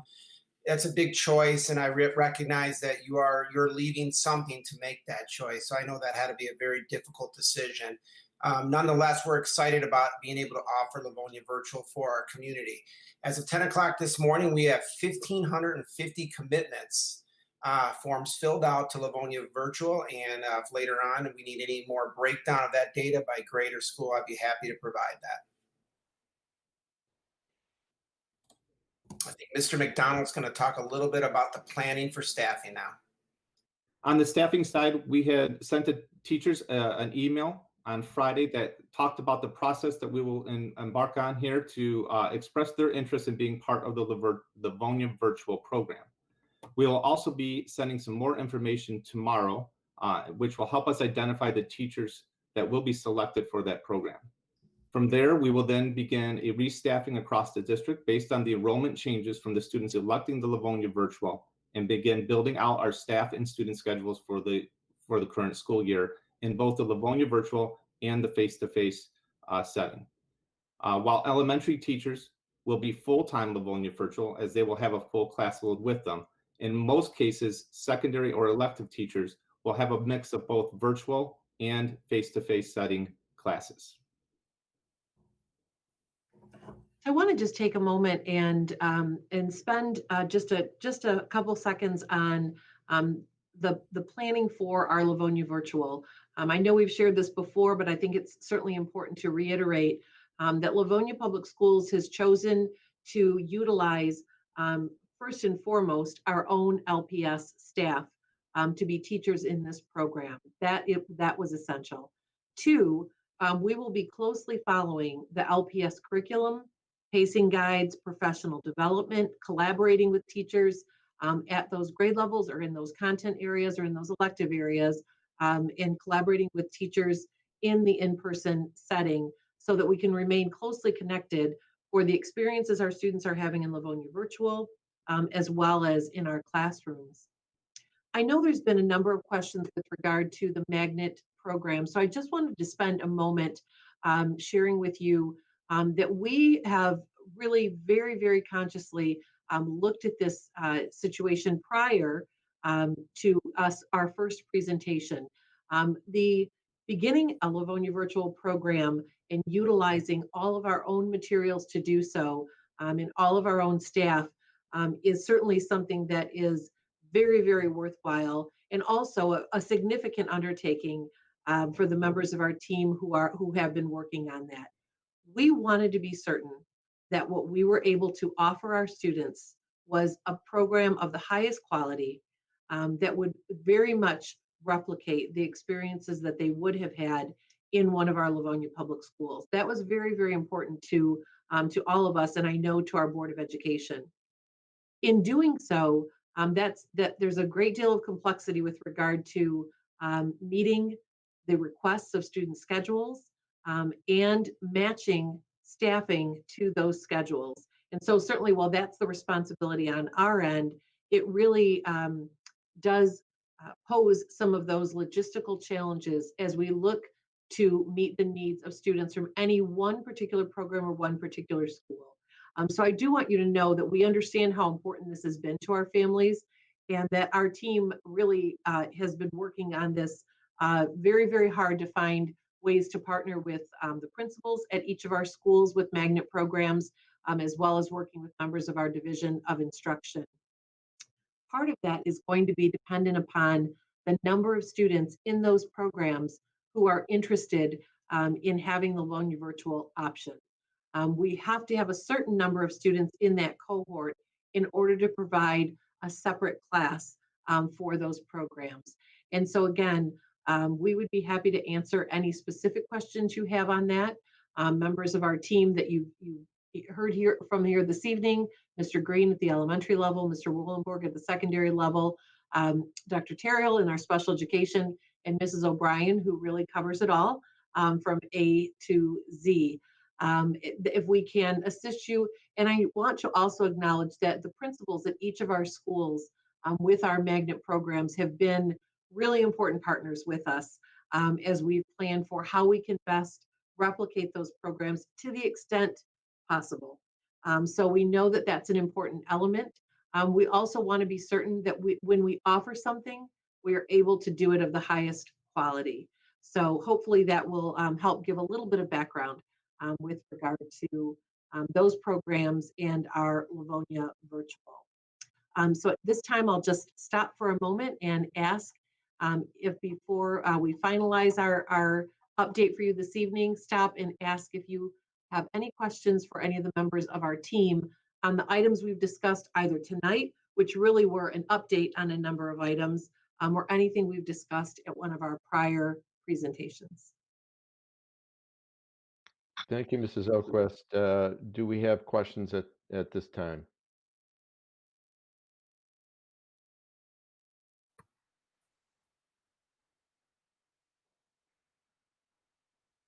Mrs. Burton. President, I'm just prepared for a motion when we're ready for a motion, President Johnson.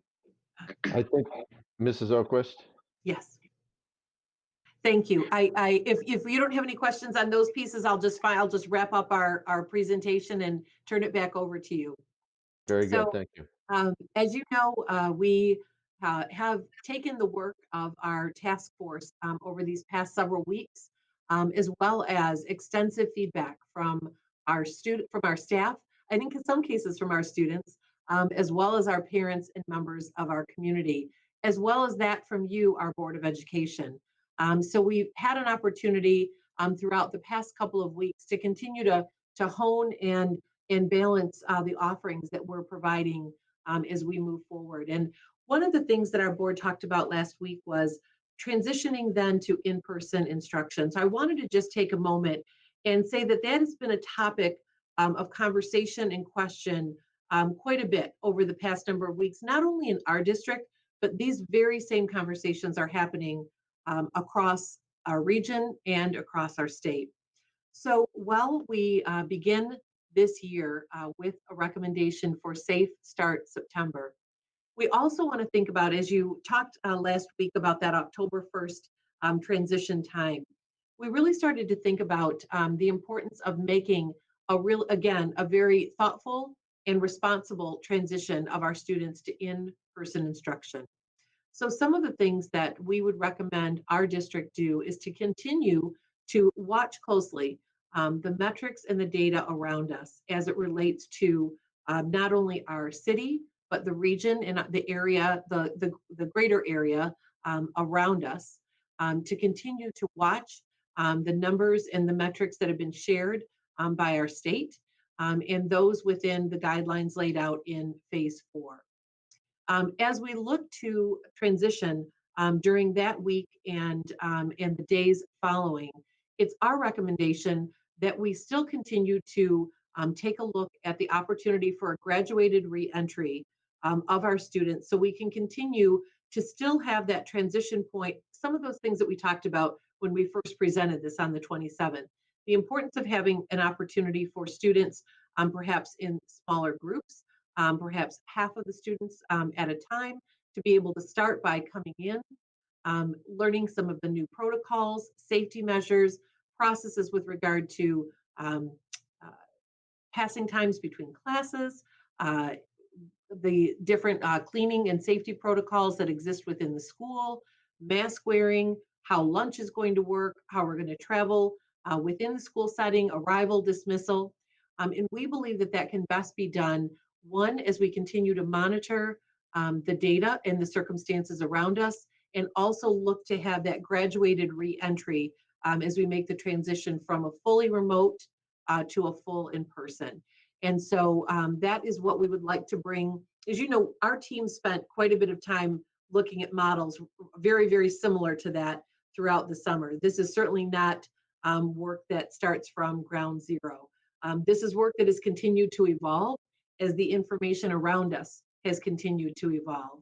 And I'm appreciative that both our board and our team, our staff and our parents have really watched closely this process as we've really taken in the information that we've learned. We continue to look at the research around the return to school, the guidelines that have been given to us by numerous agencies, and really looking to make the best decisions both for the academic and social emotional well-being of our students, and also the health and safety of our students and staff. So we would recommend that at the closure of Safe Start September, that's becoming a tongue twister. I'm going to have to just use the acronym, that we then transition for a period of time, a short period of time, through a blended model of in-person and hybrid, as we bring groups in smaller groups than the full in-person. And then we continue to watch those metrics as we make the final transition to full in-person instruction. We know that's where we want our students to be. We know we believe that's where our students want to be. And we know that our staff is eager to see the students not only across their computer screen, but in their classroom. And as we do that, in Livonia Public Schools, we will never do that in a way that isn't, again, thoughtful and responsible, and done in a way that is truly in the best interest of everyone entrusted to us. So that is our recommendation to you this evening, President Johnson, and our Board of Education colleagues, and we'll turn it back over to you. Thank you, Mrs. At this time, then, I will ask for a motion on this subject. President Johnson, Mrs. Burton. again, to clarify, this is a motion so that we can begin the discussion amongst board members, correct? It's the motion is actually to approve the plan Right. with the second, and then we have discussion. As I indicated, making the motion itself does not indicate the mover is in favor or against it. It is simply to get a second so that discussion can be had and then a vote be taken. Thank you. President Johnson, move that the Board of Education of the Livonia Public Schools School District approve the Return to Learn plan for the 2020-2021 school year as laid out in tonight's presentation. Support. We have a motion by Mrs. Burton, supported by Mrs. Jarvis. And I will open up now for discussion from the board. Mr. Centers. Thank you, President Johnson. First, I want to take a moment to thank our Livonia Public Schools Return to Learn Committee for all their hard work. Each of us, the school board members, served on the committee as well. So we know firsthand the tremendous amount of work and effort that went into this plan, and how difficult it is to piece out a plan in these unprecedented and really unpredictable circumstances. It's impossible to accurately predict how the new school year will play out. But this group has done everything we can to develop a plan to return. What is clear is how greatly varied the opinions are in regards to sending our students back to school. The magnitudes and stakes of this decision have our community divided. While this board needs to make a decision because we have a fast approaching deadline, we do not make this decision lightly. I've received an impressive amount of feedback from people on both sides of this issue. I've read every email, taken many calls, and had impromptu conversations with neighbors and people at the grocery store. Personally, this is a very difficult decision to make because I think there's no substitute for in-person education. But I also acknowledge that the virus has had a significant impact on our state's public health. I know that parents have been struggling to find childcare since March, and by starting virtually, this extends that challenge longer. However, we can't ignore the need to be cautious in an effort to keep our community healthy. I personally know 2 people who have passed away from COVID-19, and one of them was only 45. Last week, I proposed starting the first few weeks of the school year in a virtual manner. We are considering a tweaked version of that plan today. Livonia Public Schools is never open during a pandemic. Therefore, I believe we can benefit from avoiding in-person learning for a couple weeks while we get to see how things play out in other places. Allow us to make some necessary adjustments prior to the return of students. Many of our neighboring districts have adopted plans or are in the process of that are similar to this plan. Therefore, I support the plan shared here today, fully aware that it too has its challenges. Everyone wants some semblance of certainty. We want certainty that schools can return to something resembling normal. We want certainty that COVID-19 will not spread in our community. And after months of struggling, we've all grown pretty frustrated and weary of restricted life. This will be a challenging year for everyone. We'll need to be agile, make adjustments, while doing everything we possibly can to support students, families, and our staff. We are one community, though, and we're going to need one another to get through these challenging times. Mr. Johnson, thank you for the time. Thank you, Mr. Centers. Other questions, comments? Mrs. Frank.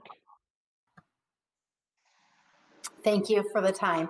I agree with Mr. Centers in terms of this is going to be a challenging time no matter what the decision is.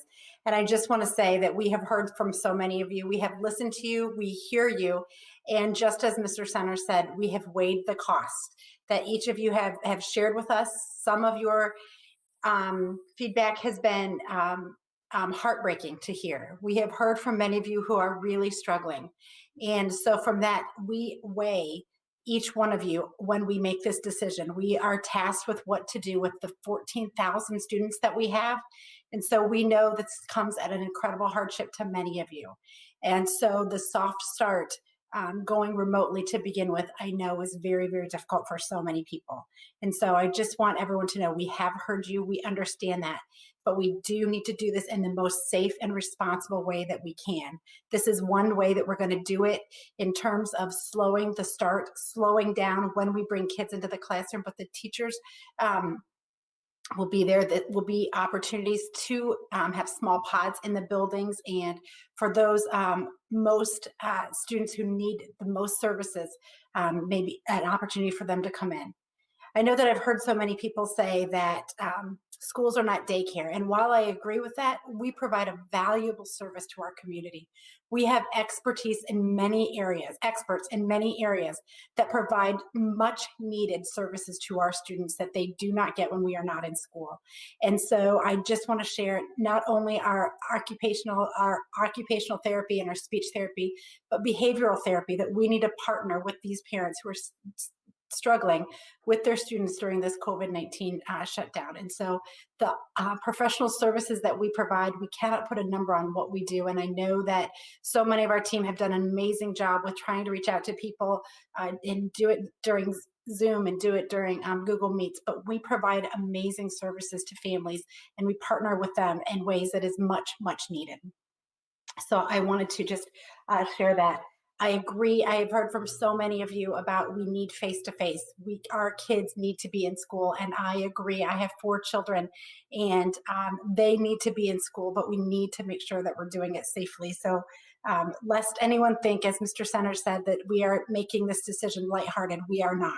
We are making it for our own children. We are making it for your children, and that weighs heavy on us. We've heard from many of you who are frontline workers who have been working during this pandemic. And I want to thank you. You've shared with us your struggles, your fears, what you've endured the past 5 months. And I want to thank you for your service. I want to thank you for what you do for our community. It is not taken lightly. So thank you for all that you do. And as Mr. Centers said, I know that this puts a hardship on you to continue to provide for your students in terms of some quality daycare. The other thing that I wanted to say is, and I think that Mrs. Oquist said it beautifully, is that this is, all of you said it beautifully in terms of what this is going to look like for online instruction.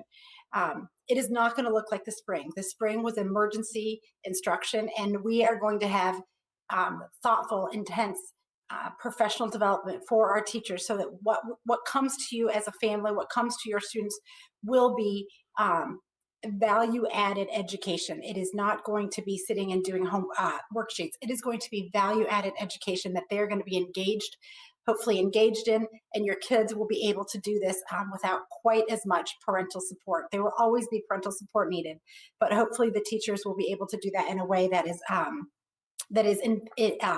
innovative and different. A couple of things that I just wanted to talk about in terms of some of the questions, and Mrs. Oquist, keep me honest in terms of if I'm going too far here, but I do want to say to our magnet programs, I know that several of you have contacted us, and you have large concerns about what you're going to do with your children. I just want to share with you, as Mrs. Oquist did, there was a lot of thought that went into this since our last discussion about this, even prior, but since our last discussion about what it's going to look like. And you have 3 parents on this board of education that have had kids that have gone through magnet programs, and I currently still have one that is in a magnet program. It was not a decision that was taken lightly, nor are we not taking you into consideration. So I just want you to know that you have been heard, you have been advocated for, but sometimes we cannot provide exactly what you're looking for. And so while we are going to do our best, I know that your principals have been working diligently to advocate for you, that once this vote comes down tonight, that we can provide a little bit more instruction. But in terms of being able to provide the 100% of the magnet program, I'm not sure that's going to be possible, but what we do want to do is provide pieces that we can in order to make this safe for all 14,000 students that are entrusted to us. The Career Center, Mrs. Oquist, I know we didn't talk about that, but I just wanted to touch base briefly, or Mr. Willenberg, that is still going to run whether you do virtual or online or in person, correct, Mrs. Oquist? That is correct. Mr. Willenberg, is there anything you wanted to add on that? No, it's impossible to run our Career Center through a virtual program. We are, students can still sign up for Livonia virtual, and we're looking at having them attend in-person classes at the Career Center. So we're trying to find the best schedules that we can for each of our students. So with regards to the Career Center, that's what we're looking at right now. Okay, thank you.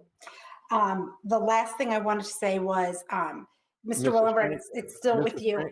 Mrs. Frank, could you hold on? I think Mrs. O'Brien had something to add. Sorry. I just wanted to add to what Mr. Willenberg said. So the Career Center will start remotely if that's what we move forward with, is Safe Start September, that those classes will start remotely just like all of our classes. Yeah. Thank you. Actually, this is not for you, Mr. Willenberg. Just a clarification, I've heard several parents ask this question. If they want face-to-face instruction, there is nothing they need to do. If the parents are looking to continue face-to-face instruction with the first 3 weeks being remote, you don't have to sign up for anything. You don't have to do anything. Your student will be automatically enrolled in that, just to clarify for anybody who has questions. You only need to sign up online if you choose to commit to 1 semester doing virtual learning, but everyone else does not need to sign it. There's no other form to fill out unless you want to commit to a full semester of virtual learning. With that being said, I just think that, again, we need to provide stability for our families. Our families are looking for stability, and so many parents are looking for us to provide that stability for their families. There's so much anxiety around this decision, as Mr. Center said, and as came out in the comments today. We have very passionate community members on both sides of this issue. And so we need to provide going forward. Would we like to say, let's wait 3 more weeks and see where the COVID numbers are, but we need to provide direction. We need to provide our teachers with what direction we're doing. And again, I wanted to say, this has been a plan that I know we as a board have been meeting in these virtual rooms talking about this for 3 weeks, but it has been in the works all summer and since last fall, or since last spring, talking about what the fall is going to look like and how we're going to do this. So lest anyone think that this has just become in the past 3 weeks. This has been months and months of planning, and our team is looking forward to ways. And I've heard from so many people and teachers who are excited about the year. There are teachers who are nervous and who are scared, but there are teachers who are excited and looking for opportunities to engage these kids that have missed their kids, that have missed doing their calling of teaching kids. And so we are ready at LPS to pull these kids back in, to engage them online for the first 3 weeks, and then the timeline that we've talked about, and then pull them back in face to face from that perspective. So I do want to just make sure that we are doing that, and we've walked through the numbers, we've walked through this. I believe that Mr. McDonald has spent hours figuring out classroom structures and what that looks like, and so we are ready. And I just wanted to tell that to the community that we are ready to do this. And this is the best possible option at this point with the information that we have at this point. Thank you, President Johnson. Thank you, Mrs. Frank. Other comments? Mrs. Burton. Yes, Mrs. Oquist, just to reiterate, what you're proposing right now is that we have the remote, for those students who are choosing virtual, it's virtual from day one, beginning on September 8th. For those families and students who are choosing the in-person option, beginning on September 8th, we will begin with our period of remote learning. And is it on or around September 28th, 29th, that Monday, Tuesday, somewhere in there that we're looking at going to a transition period? Is that correct? So we're recommending, based on our discussion, that Safe Start September. So through the end of September, we have the remote learning for our students, and then we begin transitioning again in a graduated way to in-person instruction for our students. During that time, there will be opportunities for our students to visit their school and to have some of those opportunities during that those early weeks. But then that transition will take place no later than October 1st, beginning to take a look at that graduated entry, working toward full in-person instruction. The length of time of our graduated entry, I assume that we are looking at the health of our region and the health of our specific community and some of that specific data in order to make that determination. And that's data that we simply don't have right now, but I am assuming we are looking to make that as short a period of time as is reasonable, as opposed to a months long period of graduated reentry. That's certainly our hope, and that is our plan. And one of the things that we've done, because I know that our board has continued to explore along, as part of our discussions, what metrics are those that are most important for us to follow.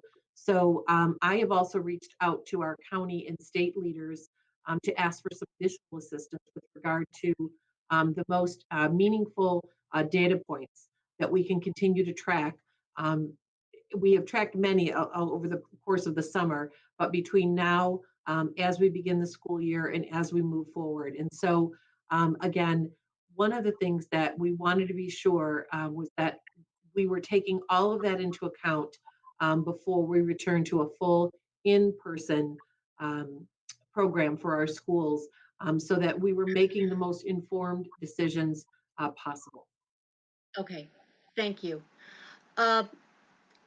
As has been stated, we have been working on this as a district since June. Some prior to that, but in active committees since June. Some folks were under perhaps the misguided impression from our meeting last week that board members changed this without knowledge of what was going on in the committees. Quite the contrary, the board members served on the committees all along. I've been asked, and I was asked as recently as 4 o'clock today, has it made any difference when people contact us? And I cannot tell you how much of a difference it has made hearing from our staff and our parents and the literally hundreds and hundreds of people who have contacted us. We've been contacted on this issue more than any other in my 11 years of service on the school board. But for example, some of the things that have made a difference are, and for which we have made changes throughout this last few week process, are the inclusion of some of our magnet programs in the Livonia virtual offerings.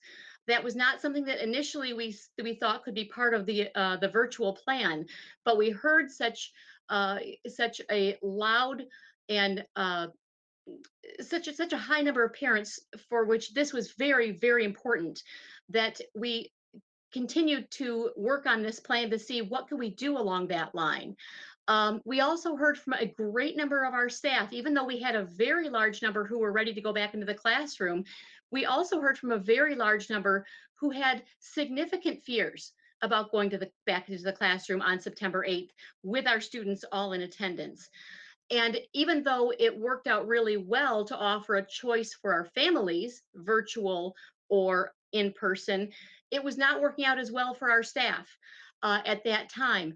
For those reasons, that's another reason that we are working and massaging this plan so that it can be as good as it possibly can be for as many people as possible, knowing that we will never have a plan that's perfect for everybody.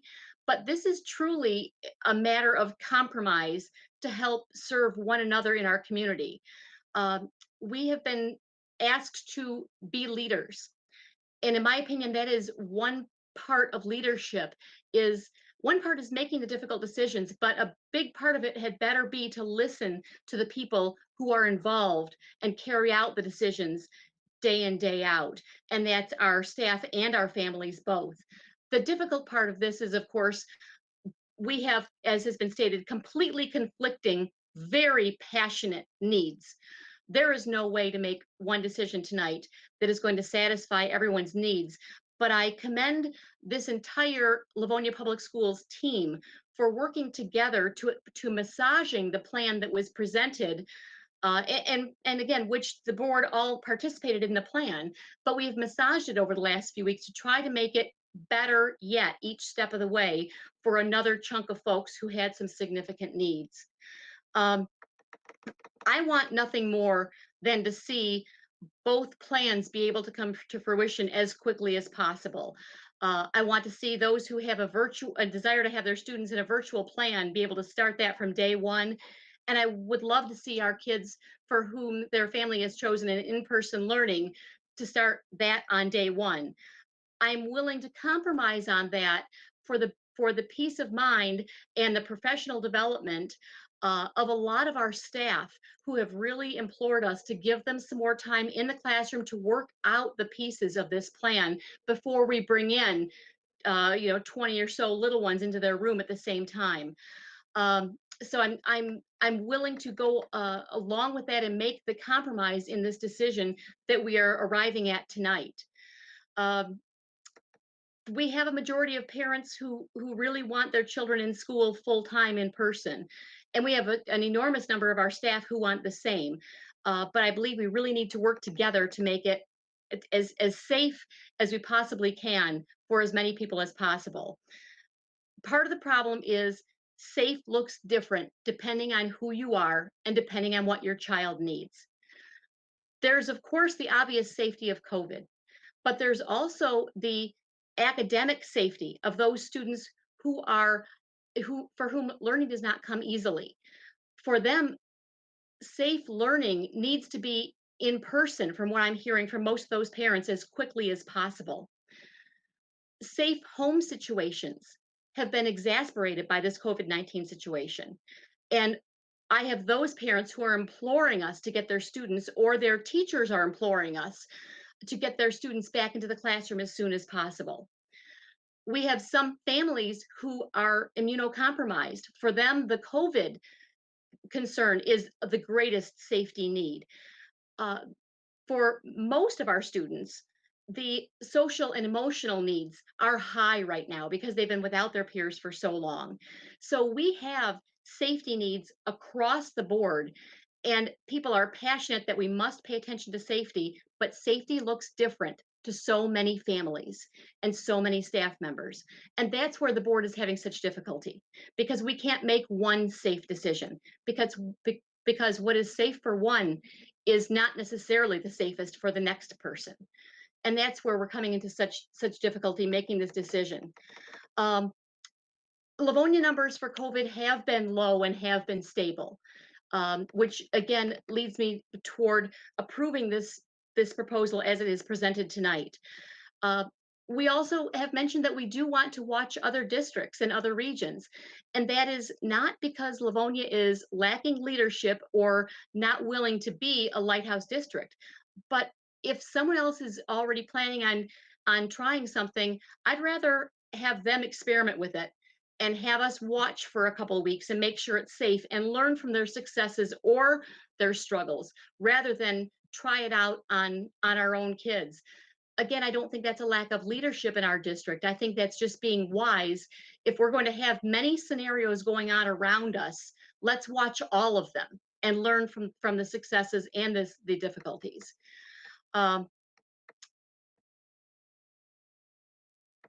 I do have a few questions, Mrs. Oquist or members of our cabinet team. We've heard a lot of talk of face coverings, face masks, and face shields. Initially, I was under the impression that for our students, face shields would be an acceptable face covering. I've recently been reading that that might not be the case, that they do need to have a face mask of some sort. And can you please provide clarity with what we know as the most accurate information as of now? Yes. So the requirement will be face masks, and that is based on the most recent recommendations that we've had, as well as what provides the most protection to others in contact with that person, both in the classroom or in other areas of the school. So face masks will be what is required. There will be times, as Mr. Francis said, that students will see their teachers wearing a face shield during instruction, which is an option that will be provided to them in order to have the communication that is so important, whether that's through their oral communication, their facial communication, so that is not impeded during instructional times. Okay. A question was asked of me recently. Will teachers be required to wear a face mask while they are teaching remotely in their classroom during the Safe Start September? Do we know the answer to that yet, or is that something that we've not crossed yet? We do know the answer. If they are when they're in their classroom on their own, just like when we are in a private office and there are not other people present, they are not required to wear a face shield or a face mask. They will when they are meeting with other teachers in the school or when they're going through common areas, other than times when they're eating or drinking. But during instruction, the students will see them. They will not have their masks on unless they perhaps are co-teaching with another colleague, in which case they may then be wearing a shield at that time. Okay. Temperatures taken as people are entering our school buildings. Again, earlier on, I understood that that was going to be the responsibility of parents at home. And I've heard other questions about whether or not we're going to incorporate that as part of the entrance to our school day. Has that decision been made yet? It's something we are continuing to get guidance on, and I know I mentioned that at our last meeting. We are awaiting guidance specifically from our county. Another county has indicated that you need parents to provide permission in order to do that without symptoms. And so we would need to look at how we could incorporate the ability to do so without when symptoms are present, you're not required. That's considered part of what's a health exam. However, when symptoms are not present and it's required for entry, there is some question as to whether or not we need to have prior parent approval to do so. So I know we want clarity on this and know that we definitely are looking for that clarity because we believe we can work through the feasibility of that within our schools. So at this point in time, we're really looking to have written documentation that we are able to do that. Because as you might recall, in many areas of the roadmap, it will have the caveat that says this is required, but that schools may have more stringent protocols. In the area of the roadmap regarding health and safety, it simply says that you must follow your county's guidelines. Right now, our county guidelines indicate that the screening protocol is to be done at home. However, it was our intent to look to be more stringent than that and have that additional measure at the school setting. So we are awaiting clarity on whether or not that is allowed and if it's required to have parent permission, what that might look like. Okay. All right. Thank you. I continue to get questions from families about if they chose virtual, number one, when they would need to make that choice, and at what point they could change their mind if they did want to do so. As far as I understand, the choice for virtual needs to be made, is it by this Wednesday, August 12th? Is that still correct? That's correct, Wednesday at noon. Okay, Wednesday at noon, August 12th. And then if they're an elementary student and family and they decided to change their mind, they could make that change at the trimester point throughout the year. If they are secondary, they may make it at the semester point throughout the year. They can. So yes, we have said that from the start. What I will say is we are hopeful that for the majority of parents that this is a long-term choice in order to provide as much stability for our class groupings and our staffings as possible. So while students will have the opportunity to exit out, it really is not intended to be a short-term choice to start with. We do want to have an exit ramp if it truly is not working for students and we are back in person and parents would like to choose that option. As we began this process, as we talked about, we are providing this program really from scratch on our own with our own curriculum and our own staff. And so with that, that is a significant commitment on the part of the district to provide that program in that way. And so if a large number of students and families chose to exit the program after one trimester, that may require us to make adjustments to the class groupings and or the staffing. And so again, we had initially looked at this as a long-term option, but we also want to be able to provide that opportunity, that off-ramp at the end of first trimester, second trimester for elementary, and then at the end of the semester period for secondary if necessary. Okay.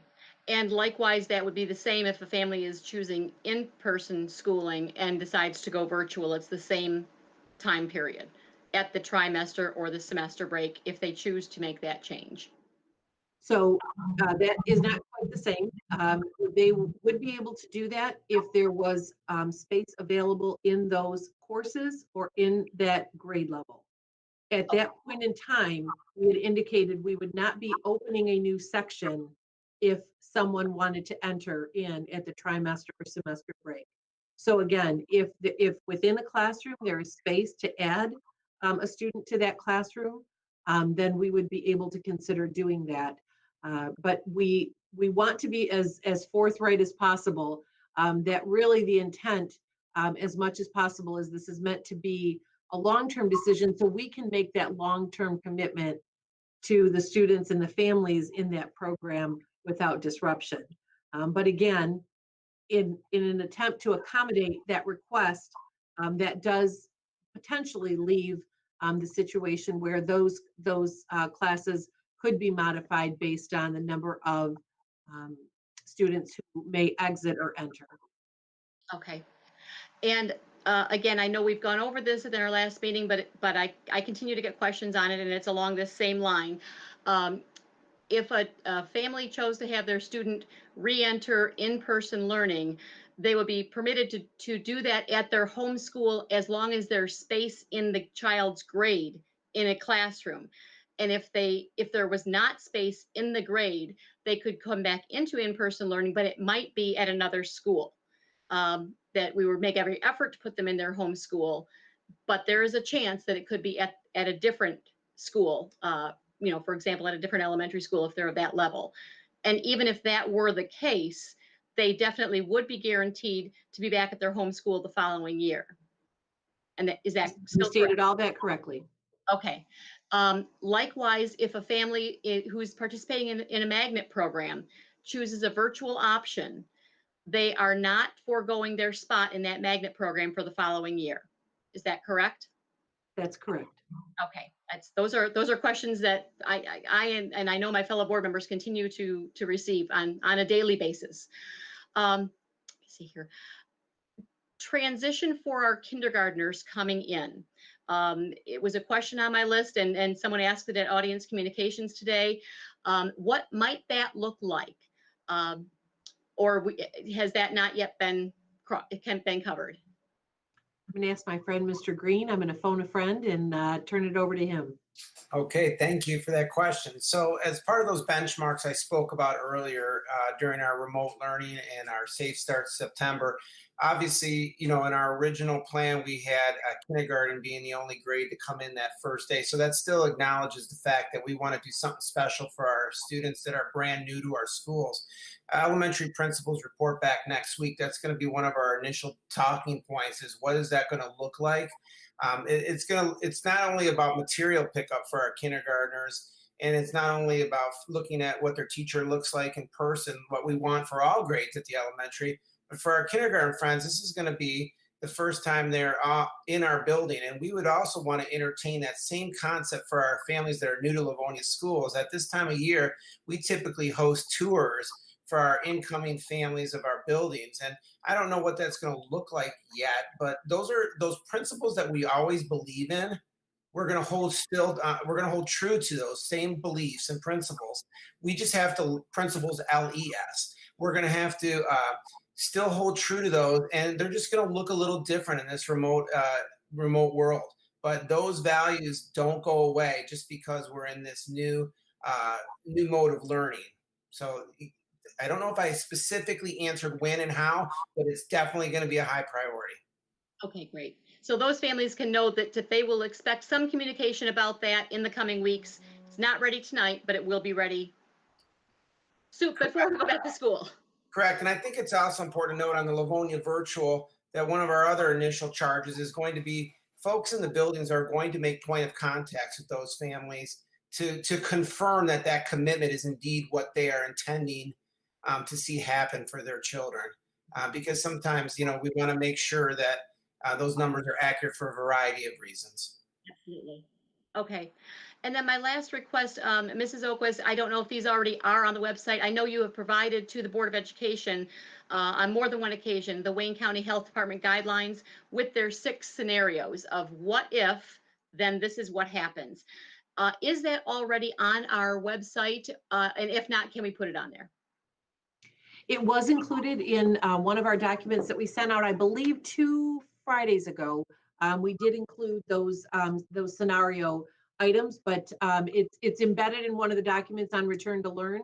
We'd be happy to put that as those scenarios as a separate item on the website. Okay, that might help. When I say we, of course, I mean my friend, Mrs. Jenkins. Absolutely, yes. We know who yes. Thank you, Stacy. Yeah, those are a line of questions that I know as board members we are receiving a lot of very specific situations, and I know they would all be answered in that document. Thank you for answering my several questions. Thank you again to the team of nearly 300 people who have put forth these plans and have massaged them with the help of our community over these last few weeks, and I am in support of going forward. Thank you, Mrs. Burton. Other questions or comments? Mrs. Jarvis.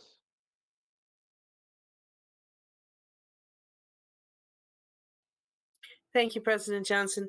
I just, short and sweet, I wanted to address the issue of our return to learn after a virtual learning period for those who are going face-to-face, and having that be a sort of a gradual ramp up. I think it's a good idea because one of the benefits I see to that is helping us to avoid that daily rolling closures that's likely to happen as we see cases of COVID, whether it's a family, a student, a classroom, a teacher. If we try to make that transition as smooth and gradual as possible, I think it limits that whack-a-mole approach.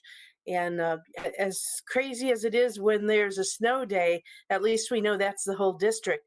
If you are a family that has children in multiple schools, you could have one school open one day and one school open another day and one school closed this day, and you don't get advance notice on that.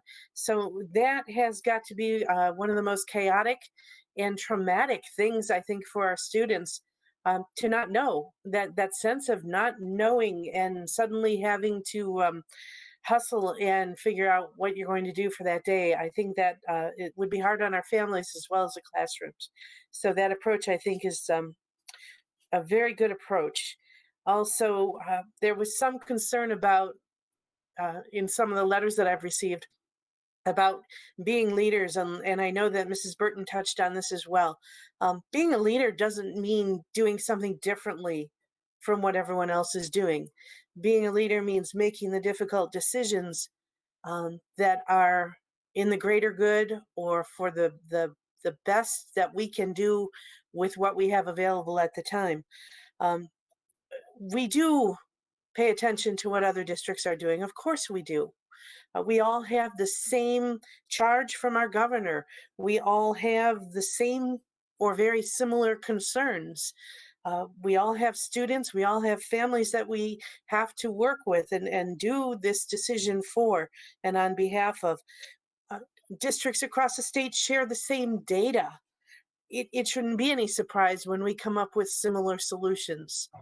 And in fact, in a way, it's reassuring, because if we look at that data and we see it the same way that someone else does, then we know we've done it in a way that makes sense and that works for this particular situation. So I wouldn't even divide it into leading and following. It's whether you're interpreting the data correctly and whether you are able to serve your community in the best way possible. So that being said, I would support the motion tonight. There's no perfect. There's not even normal. Those families who hope that school is going to be normal when they get there, bad news. There is no normal. But that doesn't mean it can't be wonderful. And finally, I do charge the community to work together, to be patient with each other, to extend grace to each other, to lend a hand. We're going to need each other. Take care of each other. That's all. Thank you, Mrs. Jarvis. I see Mrs. Bonifield has her hand up. Hi, I'm gonna start out with a couple of questions. I think for me, I can picture kind of what a virtual high school class might look like. But I know when we first started talking about Livonia virtual, that we talked about it much like attending a different building, and kind of how that's going to look. We've heard a lot of concerns about in the elementaries, in the upper L's, that kids are placed in virtual classrooms with their homeschool friends and teachers and things like that. Can you maybe talk a little bit like what a virtual classroom sort of looks like, and are there kids that are all grouped together? In my head, I've kind of got this virtual school is like it's just a bunch of kids going to a virtual school and not a whole lot of community building. But can you talk a little bit like what a virtual elementary classroom might look like? I can tell you what we're planning for our virtual classroom communities, right? Understood.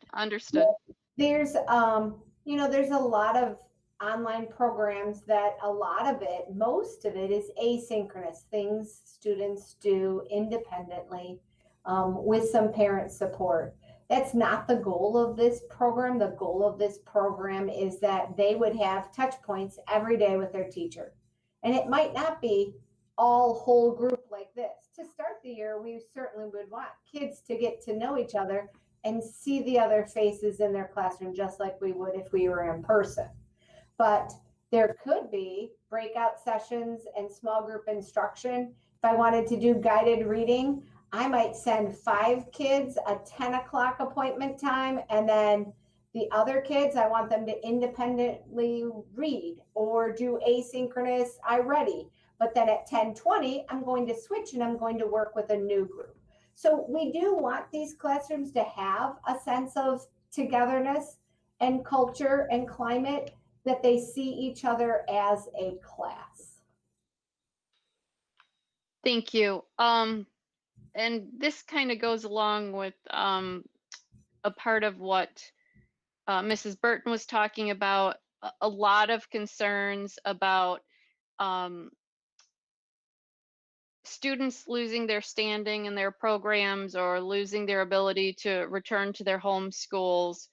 I think we've heard a little bit about that from the teachers too, and there's concerns in the community that if teachers decide to teach virtually, that they're going to lose their tenure or their number of years that they've been teaching, that they won't have the they won't be placed in their home school. And I know obviously no matter what school year is, we always see a little bit of switching around.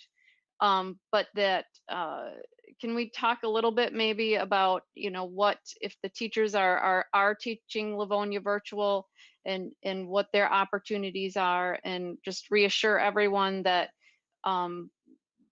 that this isn't giving up their career to teach Livonia virtual. That's correct. Nobody loses any tenure. Tenure stays. All seniority stays. Seniority. Yep. None of that changes. Livonia Virtual is an LPS school, so all this tenure, seniority, all of that remains intact. When a teacher does become part of Livonia Virtual, and this is more at the elementary level, where they would be fully teaching a Livonia Virtual schedule, they have now been removed from the face-to-face scheduling of that or staffing of that building. If we return back, or they're looking to return back, obviously we would definitely want to return them back to their current building if there is a place available for them. That's not to say we won't, but that we will definitely be able to do that. That would definitely be our priority, to move them back to the current school that they're at. But we can't guarantee that due to enrollment or staffing of that building, that there will actually be a spot at that time.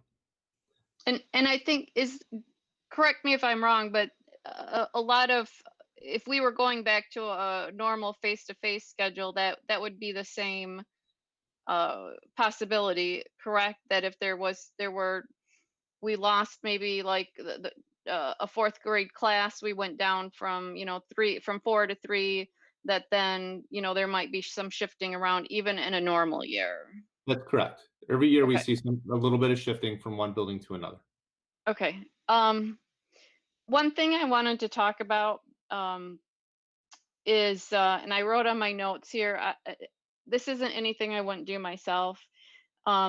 I know that there's been a lot of questions about how can we ask teachers and students to go back to the building if we're not willing to meet in person ourselves. We have, in fact, several times met in person. It is, at least for me, this is really hard doing it online. I wish we could have done this in person, but there is no venue aside maybe from the Whaler Stadium, and I don't know what the statistics are tonight, but I know on one of our meetings we had over 1,600 participants. There is no venue, even without social distancing, that we could have been able to have this kind of a meeting. And believe me, I know a lot of you guys are out there working in big corporations where this really seems like a no-brainer, but the way that we're set up, there's not really any way to get us all on camera at the same time with the video, and we're just not set up like that. To be able to social distance and be on camera at the same time, when we do that at the board office, we're sitting elbow to elbow. And we did have one meeting that we did televise, where we were face to face, and it wasn't so smooth. And so we found that for everybody's comfort and clarity, that this is really the best option. And if any of you have been in the boardroom when we've had topics that a lot of people want to be a benefit of having the live meeting, it just this has been actually wonderful for us in this venue to be able to provide so many people the option to be able to see this meeting in real time, as opposed to only being able to have 60 or 80 or 100 people watching the meeting, many standing room only for hours on end, and this has really worked out well. I would have to say, I personally have been back to work for a couple of months now. I'm out, I'm doing my job as in my profession in the financial field. I am considered a essential worker. I have a letter from my boss that even says so. And so I have been out. I have 2 children, and although we aren't in a K-12 setting anymore, my son is going back to Michigan Tech very shortly. I will be sending him off to his university to participate in both virtual and in-person venues. He is going to have some lab classes and stuff that he just can't. My other son is at Schoolcraft, and he's a welder. So he will also be going back to in-person classes. When there's the option to have virtual classes, Schoolcraft is opting to do that. But if they have lab classes where you have to be in attendance and there's physical work to do, he will be attending those classes. So I don't want anybody to feel like we're asking people to do something that we're not already doing ourselves. I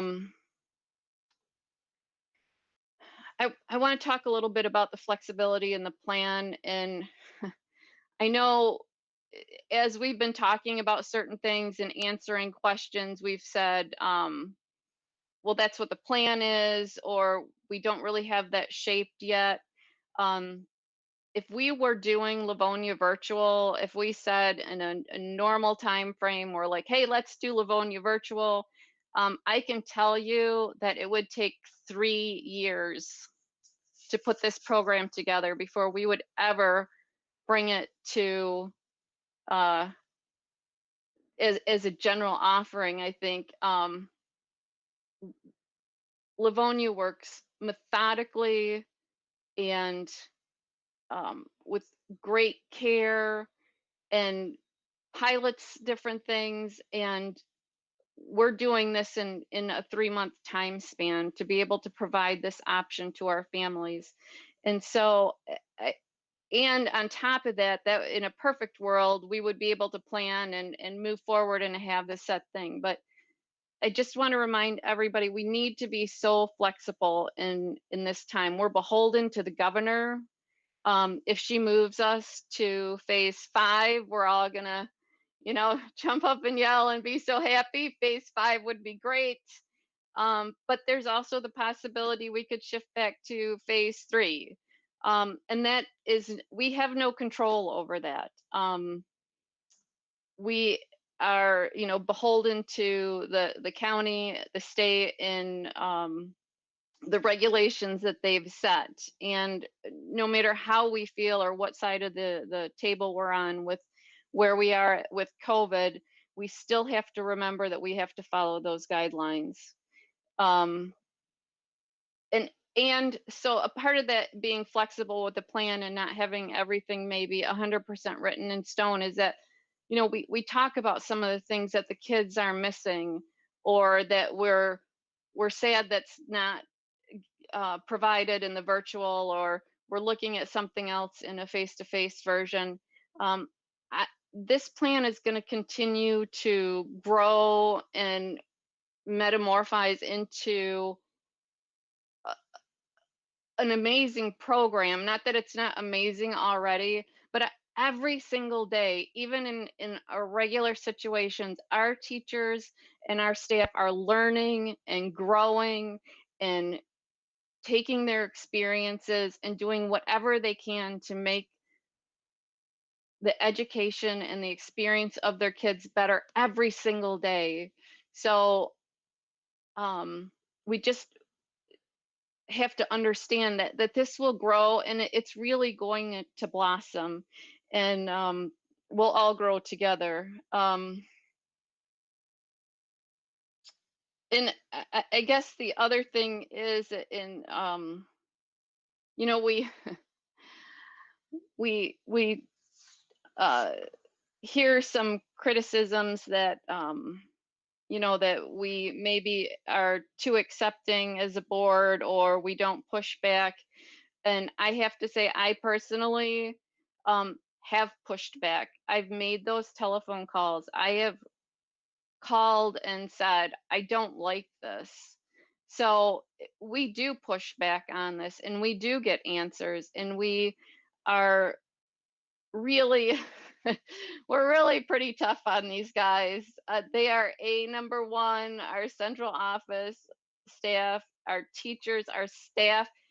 You can't imagine how many people have been in meetings, on the phone meetings, in school meetings, during the entire business day, every day. So many people have been involved with this process. And I know we talk about the task force and central office, but you know, I'll talk to Mrs. Oquist and she'll be like, yeah, I'm out at a building with the group of teachers, right? Or I'm on the phone with, you know, so-and-so, or, you know, this group. And so this is a collaboration of hundreds and hundreds of the students have had input. I've had several students that have written to me and asked me questions, and those were just delightful. Advocating for themselves in this situation was just really great to see. So even though there may be the impression that we are just going on and not, but we do push back, and we have asked the hard questions. And we do, I believe that our amazing staff has put together a very workable solution for our district to make the best and most robust education. And I guess part of that is when we start comparing districts, and we do hear this district did this and this district did that, and I'm sure that those districts are all doing what they need to do for their districts. But what we have to remember is Livonia is one of the biggest public school systems in our state. I believe we're number 5, right around there. Somebody, oh, 9. We're 9. I got the sign with the 9. But you know, and you find out these things, you don't really realize these things, but there are districts in our state that have 600 kids. We have school buildings that are bigger than many rural districts. So to make a plan for 14,000 students and 2,000 staff looks a lot different than a plan that maybe you make with, you know, 2,000 or 3,000 students with 3 buildings. They have an elementary, a middle, and a high school. I think that looks really, really different. So again, I will be voting yes, and am positive that we are, as a community and as a school, we're going to make this work to do the best that we can for our kids. Thank you. Thank you, Mrs. Bonifield. Mrs. Bradford. I'm still out here. I'm still here with everybody. I just have a couple comments.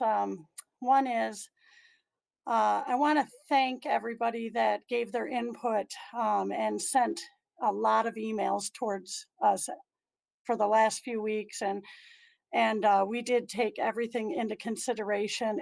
And as Crystal said, there's so many people in so many difficult situations across the board, and whether no one's going to be happy with all the decisions that we make tonight. we can do the best we can, and we can look at all the information that we're given and charged to us. And quite frankly, we have tons of information. We have so much information, and we have families who are just ready to get their kids back into school, but yet we have families that are really, really nervous to get their kids back in school, or have a reason that their children shouldn't be put back into the school system. So I think in the best way to look at this is we have choices. And this is what I think I'm most proud of in the district here, is that we have choices. And if you feel that you just can't put your child or risk or put the child into the school system right now because it's just not right for you, then I would urge you to say, we're going to do the Livonia virtual program. And it's going to be a great program because no doubt we have wonderful people in this district that work really hard, and they will make your program the best that they can. So I think, and then if you think that, well, my child needs face-to-face.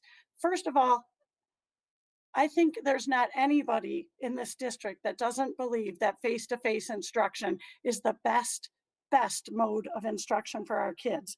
That's the whole goal. We love these kids. We need face-to-face instruction.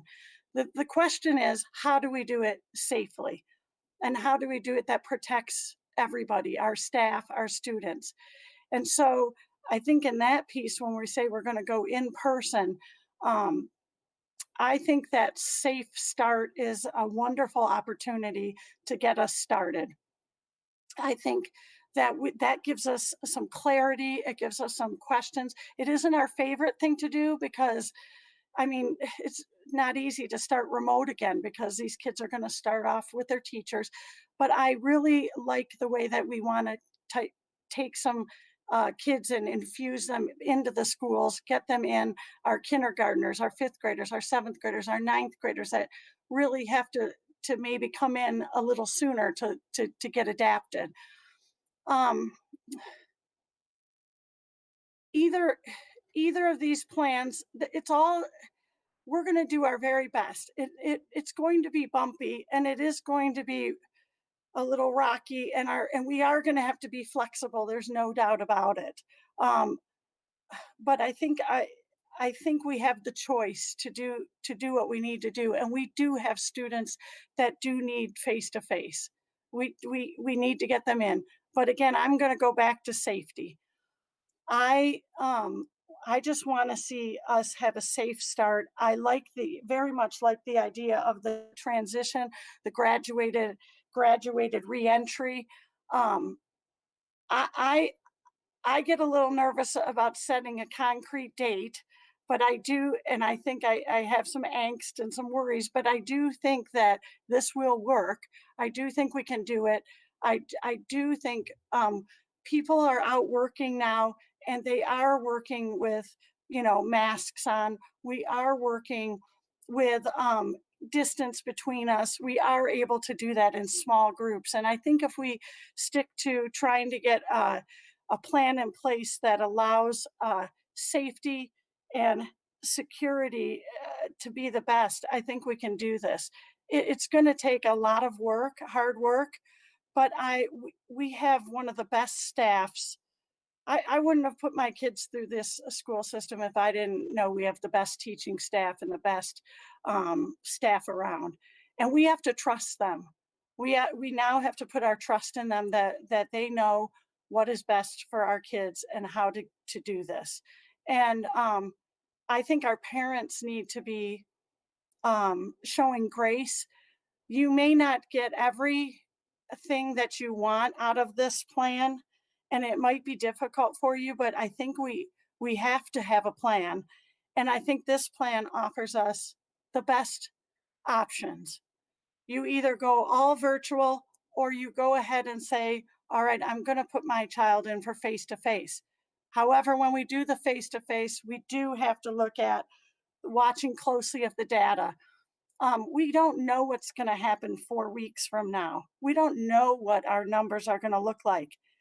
And so that's where I think we need that grace to allow us to say, we do know our parents want our students to be in, and we understand that loud and clear, but I think we still have to be cautious, and it's going to be a learning curve as we go into this in-person setting.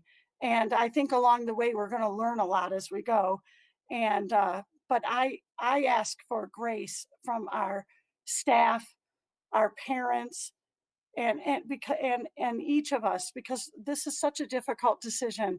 And we got on these boards because we are passionate, and we do have to make a difficult decision. It's not an easy one, but I think if we work together and we remain hopeful and smile a bit, we can do this. We'll be able to do this. And I'm hopeful for that. And I do agree with the plan as it stands, but the in person, I got pieces to work out, but I think we can do it. I think if we can monitor data and do a graduated reentry, I think we can do it.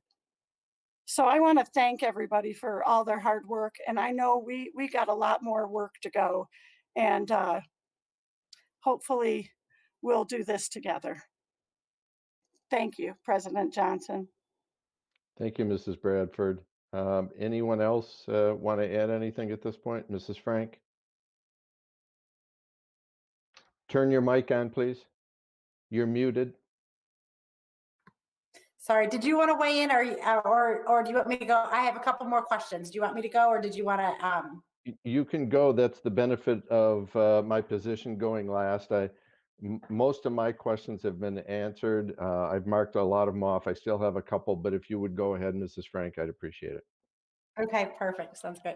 A couple of things I wanted to say, and I know some of this we talked about last time, and Mrs. Oquist, I just got I've heard so much feedback from people who are really struggling with the going all virtual or going in person. So I think it's helpful for us to maybe just talk a little bit about some of the options to relieve. I know so many people are watching and so many people want answers. I know that you said there's going to be an FAQ that's coming out. There will be a lot more details, and really a lot of these details that people are wanting could not be communicated until the board votes. And so we're not trying to withhold things from you, but until the district has a decision from the board, they cannot say affirmatively, this is what's going to happen. And so a lot of the things need to wait until tonight. We did not want to delay the vote 1 week, but we thought it was best to make the best possible solution. So I know parents are looking for answers and they're looking for things, but we do need to make sure that we had the vote first, and then you will get a lot of their answers. But I think if we can just tick off a couple of these, I think it will be helpful. One is the hybrid, is that I'm hearing a lot of parents saying why we're not doing a hybrid. And I think that it's important for parents to know that Michigan has not changed the number of minutes that are required for instructional purposes. That we still have to teach the same amount of minutes. And so in a hybrid, even if you had the same amount of minutes, you would not be able to go as quickly. And we know so many students had learning loss last spring. You would have to go at if this makes sense, half pace, because if I'm in school on Monday, I don't get any instruction on Tuesday. I do some at-home stuff, but then I get instruction on Wednesday. So it's not the full pace. And I think that is what we want to provide, a rigorous educational experience this year to close the gaps on some of the kids where gaps are continuing to widen. And so I just wanted to be clear on that. Is that accurate, Mrs. Oquist? It is, and I'd be happy to have Mrs. O'Brien weigh in on that as well. There are certainly elements of a hybrid plan that can be very successful, and we'll be looking at some of those graduated options as we have that bridge as we go forward. But as far as being a long-term plan, there certainly are some drawbacks that our team noted. So, Mrs. O'Brien, if you want to hit on a couple of those. So when we talked about that in our subgroup, some of those exact things is what was a concern. If students are in on Monday, and half the class on Monday and half the class on Tuesday, teachers are teaching the same information twice to group 1 and group 2. Now, students are doing asynchronous things, but that's not the same as getting in-person instruction. And that was a concern. It certainly is something that we can do gradually and for a time period, but teachers were concerned of it being the model for long-term, that it would be difficult to maintain. Right. We're going to plan to do that for a bit during our transition, but just not the entire semester. And then I think a couple of things that we have not talked about is whenever we come back to school. And I think that we talked about this in the first two presentations, but just to come back to it, I think that there were some questions on, first of all, activities. If there are activities at your home school and you choose Livonia Virtual, you are welcome to participate in those. If there is a sixth grade camp, if there are field trips at this time, we're not planning to do any field trips or that sort of thing, but we would want you to continue building in that community that your classmates are in terms of if there are special events, if there are PTA events. We're not sure what that looks like right now, but we would certainly invite them to be included in them. So that piece, and then the social distancing. I know we talked about this in depth the first meeting, I believe, in terms of Mr. Francis went in, and I believe it was Mr. Francis went in with some teams to spread desks out to see how far we could get apart in our desks. And so we have made the commitment, one, to lower class sizes, lower than they've been in the past, to get kids to be spread out, in addition to those kids that take Livonia Virtual, and to try and spread out the kids. But I do want to just say, for people who are choosing between Livonia Virtual and in person, they will not be 6 feet spread apart in their social distancing. Is that correct, Mrs. Oquist? That is correct. Yes, we would have to be closer to the 10 to 12 range in a classroom, in many of our classroom sizes, to be able to get that. And that is one of the recommendations. It is not a requirement. However, there are also other recent requirements that have talked about 3 to 6 feet. And so certainly, that will be a more realistic goal as we begin to return. It is also part of the reason why we have the mask requirement, even though it is not in the roadmap for K through 5. That is one of the best protections that we can provide for students to one another, students to staff, and staff to students. And so that is a very, very important element of the safety protocols, as well as the cleaning protocols. Perfect.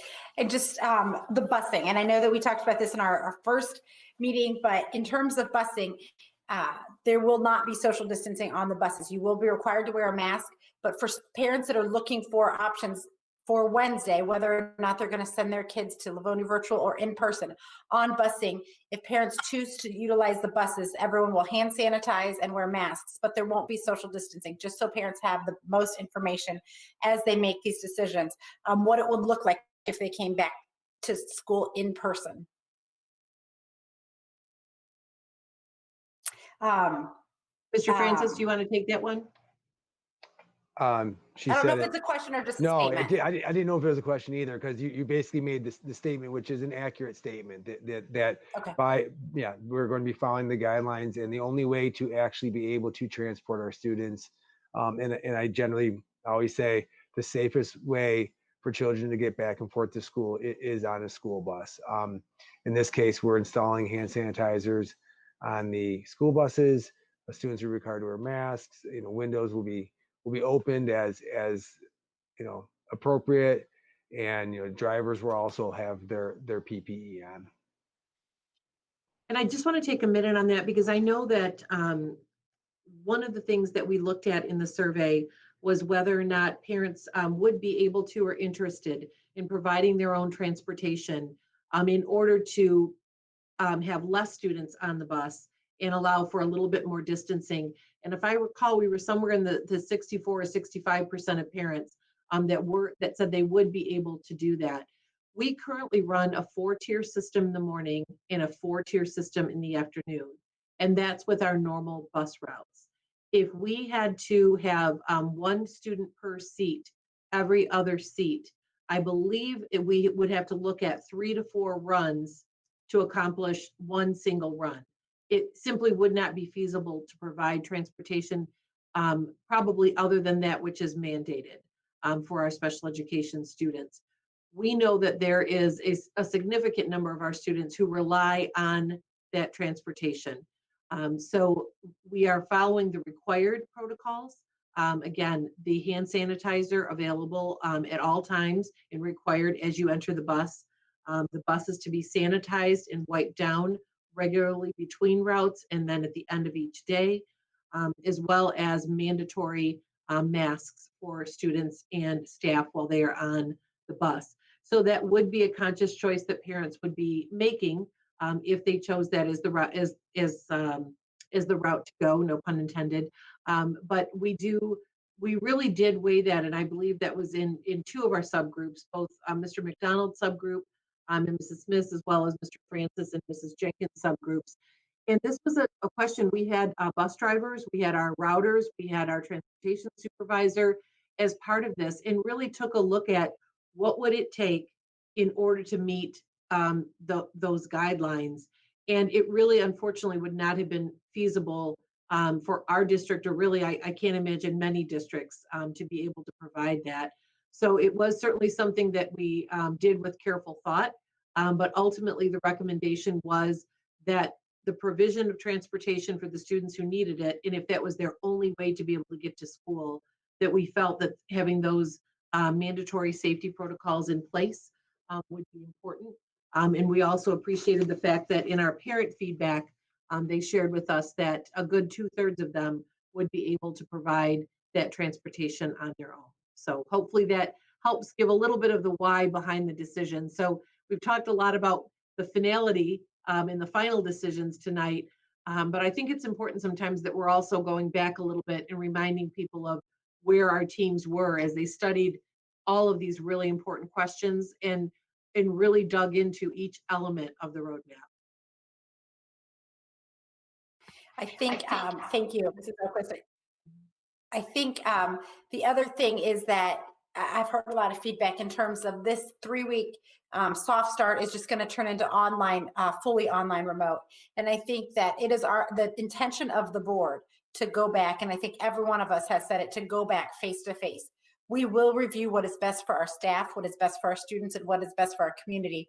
But it is not to prolong or put off that decision and make the decision again. It is our full intent, I think, as a board to make that decision as a district to go back to full-time instruction. So I know so many people are disappointed by that we're not starting for those kindergartners on September 8th, that they can be in their classroom. But I do encourage the parents to take the pictures of their first day of school, either on that September 8th or when we come back in person live, but make that special for the kids, because it is a special time, and we want to celebrate all of the children and everybody who is having a big milestone year, whether it be online or in person.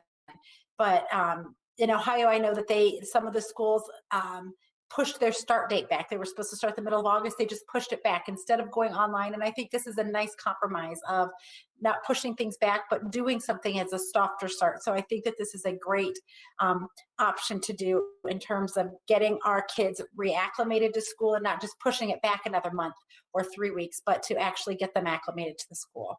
So thank you. Thank you, Mrs. Frank. Anyone else? As I indicated, one of the benefits sometimes, and sometimes it's a detriment, of being in this position and the last to weigh in. Most of my questions have been answered. I had a significant list, but my colleagues have done most of my work for me. I do have one or two that they didn't touch on. With regard to providing devices for students, I know in the spring we went through a significant effort to make sure all of our students had access. I presume they still have those devices, do they not? I hope they still have them, President Johnson. Okay, and for those who may not have one, as you indicated, we can provide those.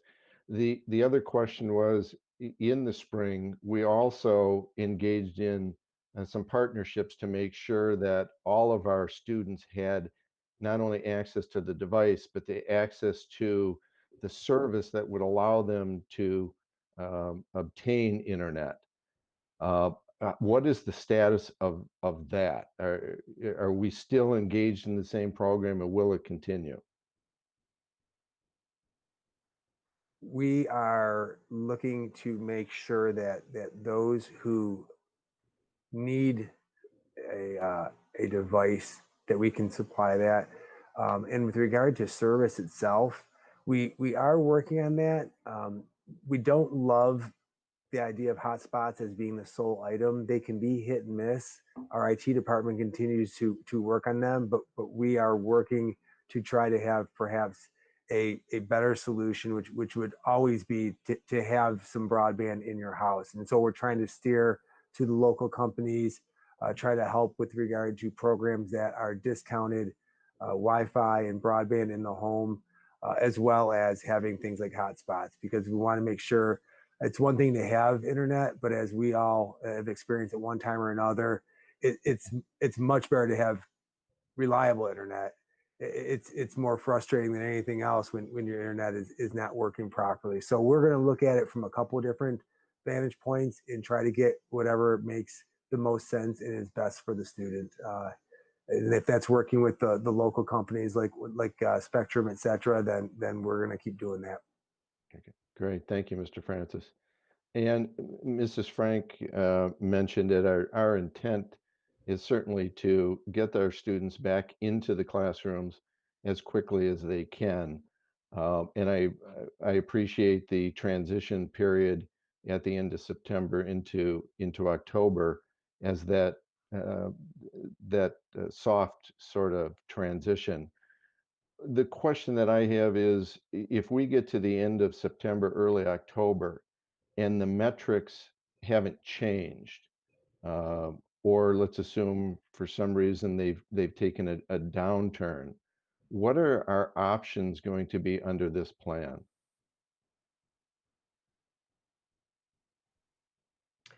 Thank you, Mr. Johnson.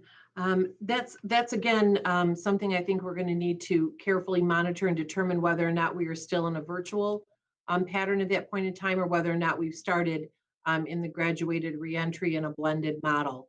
And so that is where we will continue to look toward really some of the experts within our county and within our state to help us determine those data points.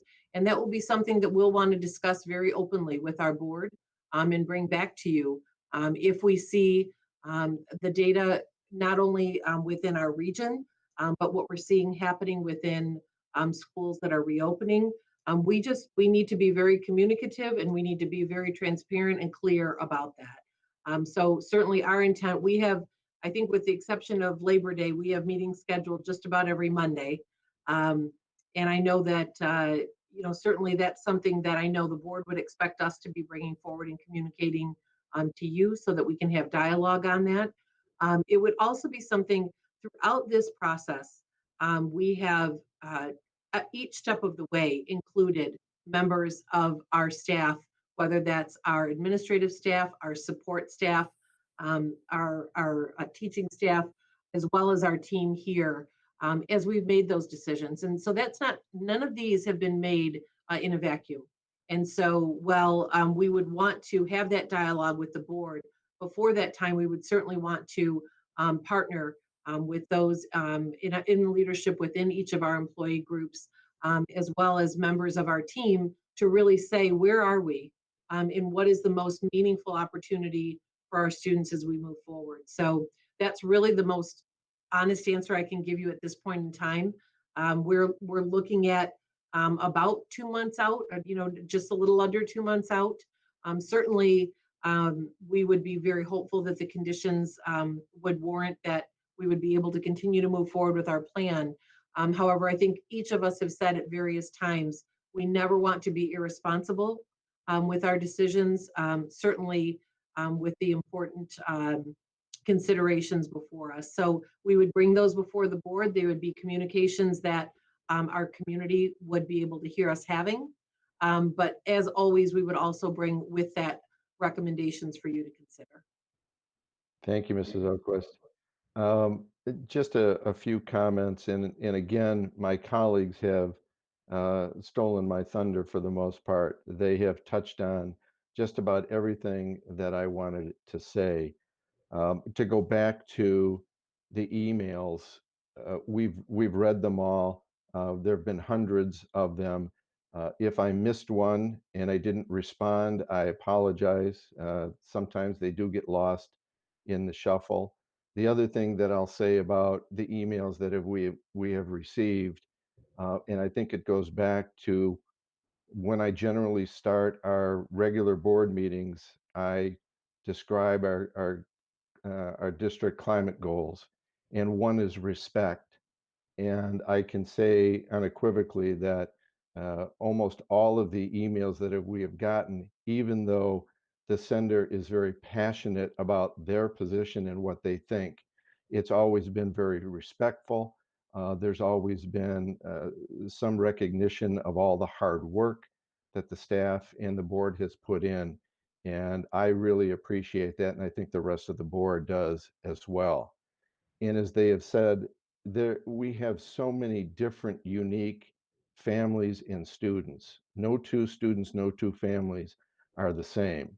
And no matter what program or plan we decide to move forward with, we understand that there are going to be some people that are not going to like what the decision has been. But again, I go back to the respect that even if it's not what you had preferred, just respect the decision of the board that we are doing the best that we can with the information that we have and looking out for the best interest of all of our students and our staff. We have to do what we do in the safest manner possible. And I think that's exactly what this plan does. And I am going to support it. That being said, are there any other comments or questions from my colleagues tonight? Seeing none, then we have a motion by Mrs. Burton, supported by Mrs. Jarvis, to approve the recommendation of the Return to Learn plan for the 2020-2021 school year as laid out in tonight's presentation. Mrs. Bonifield, would you take the roll, please?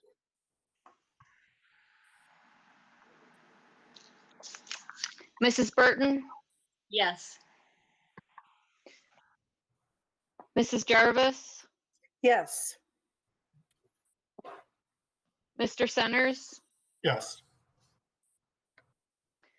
Mrs. Bradford, Yes.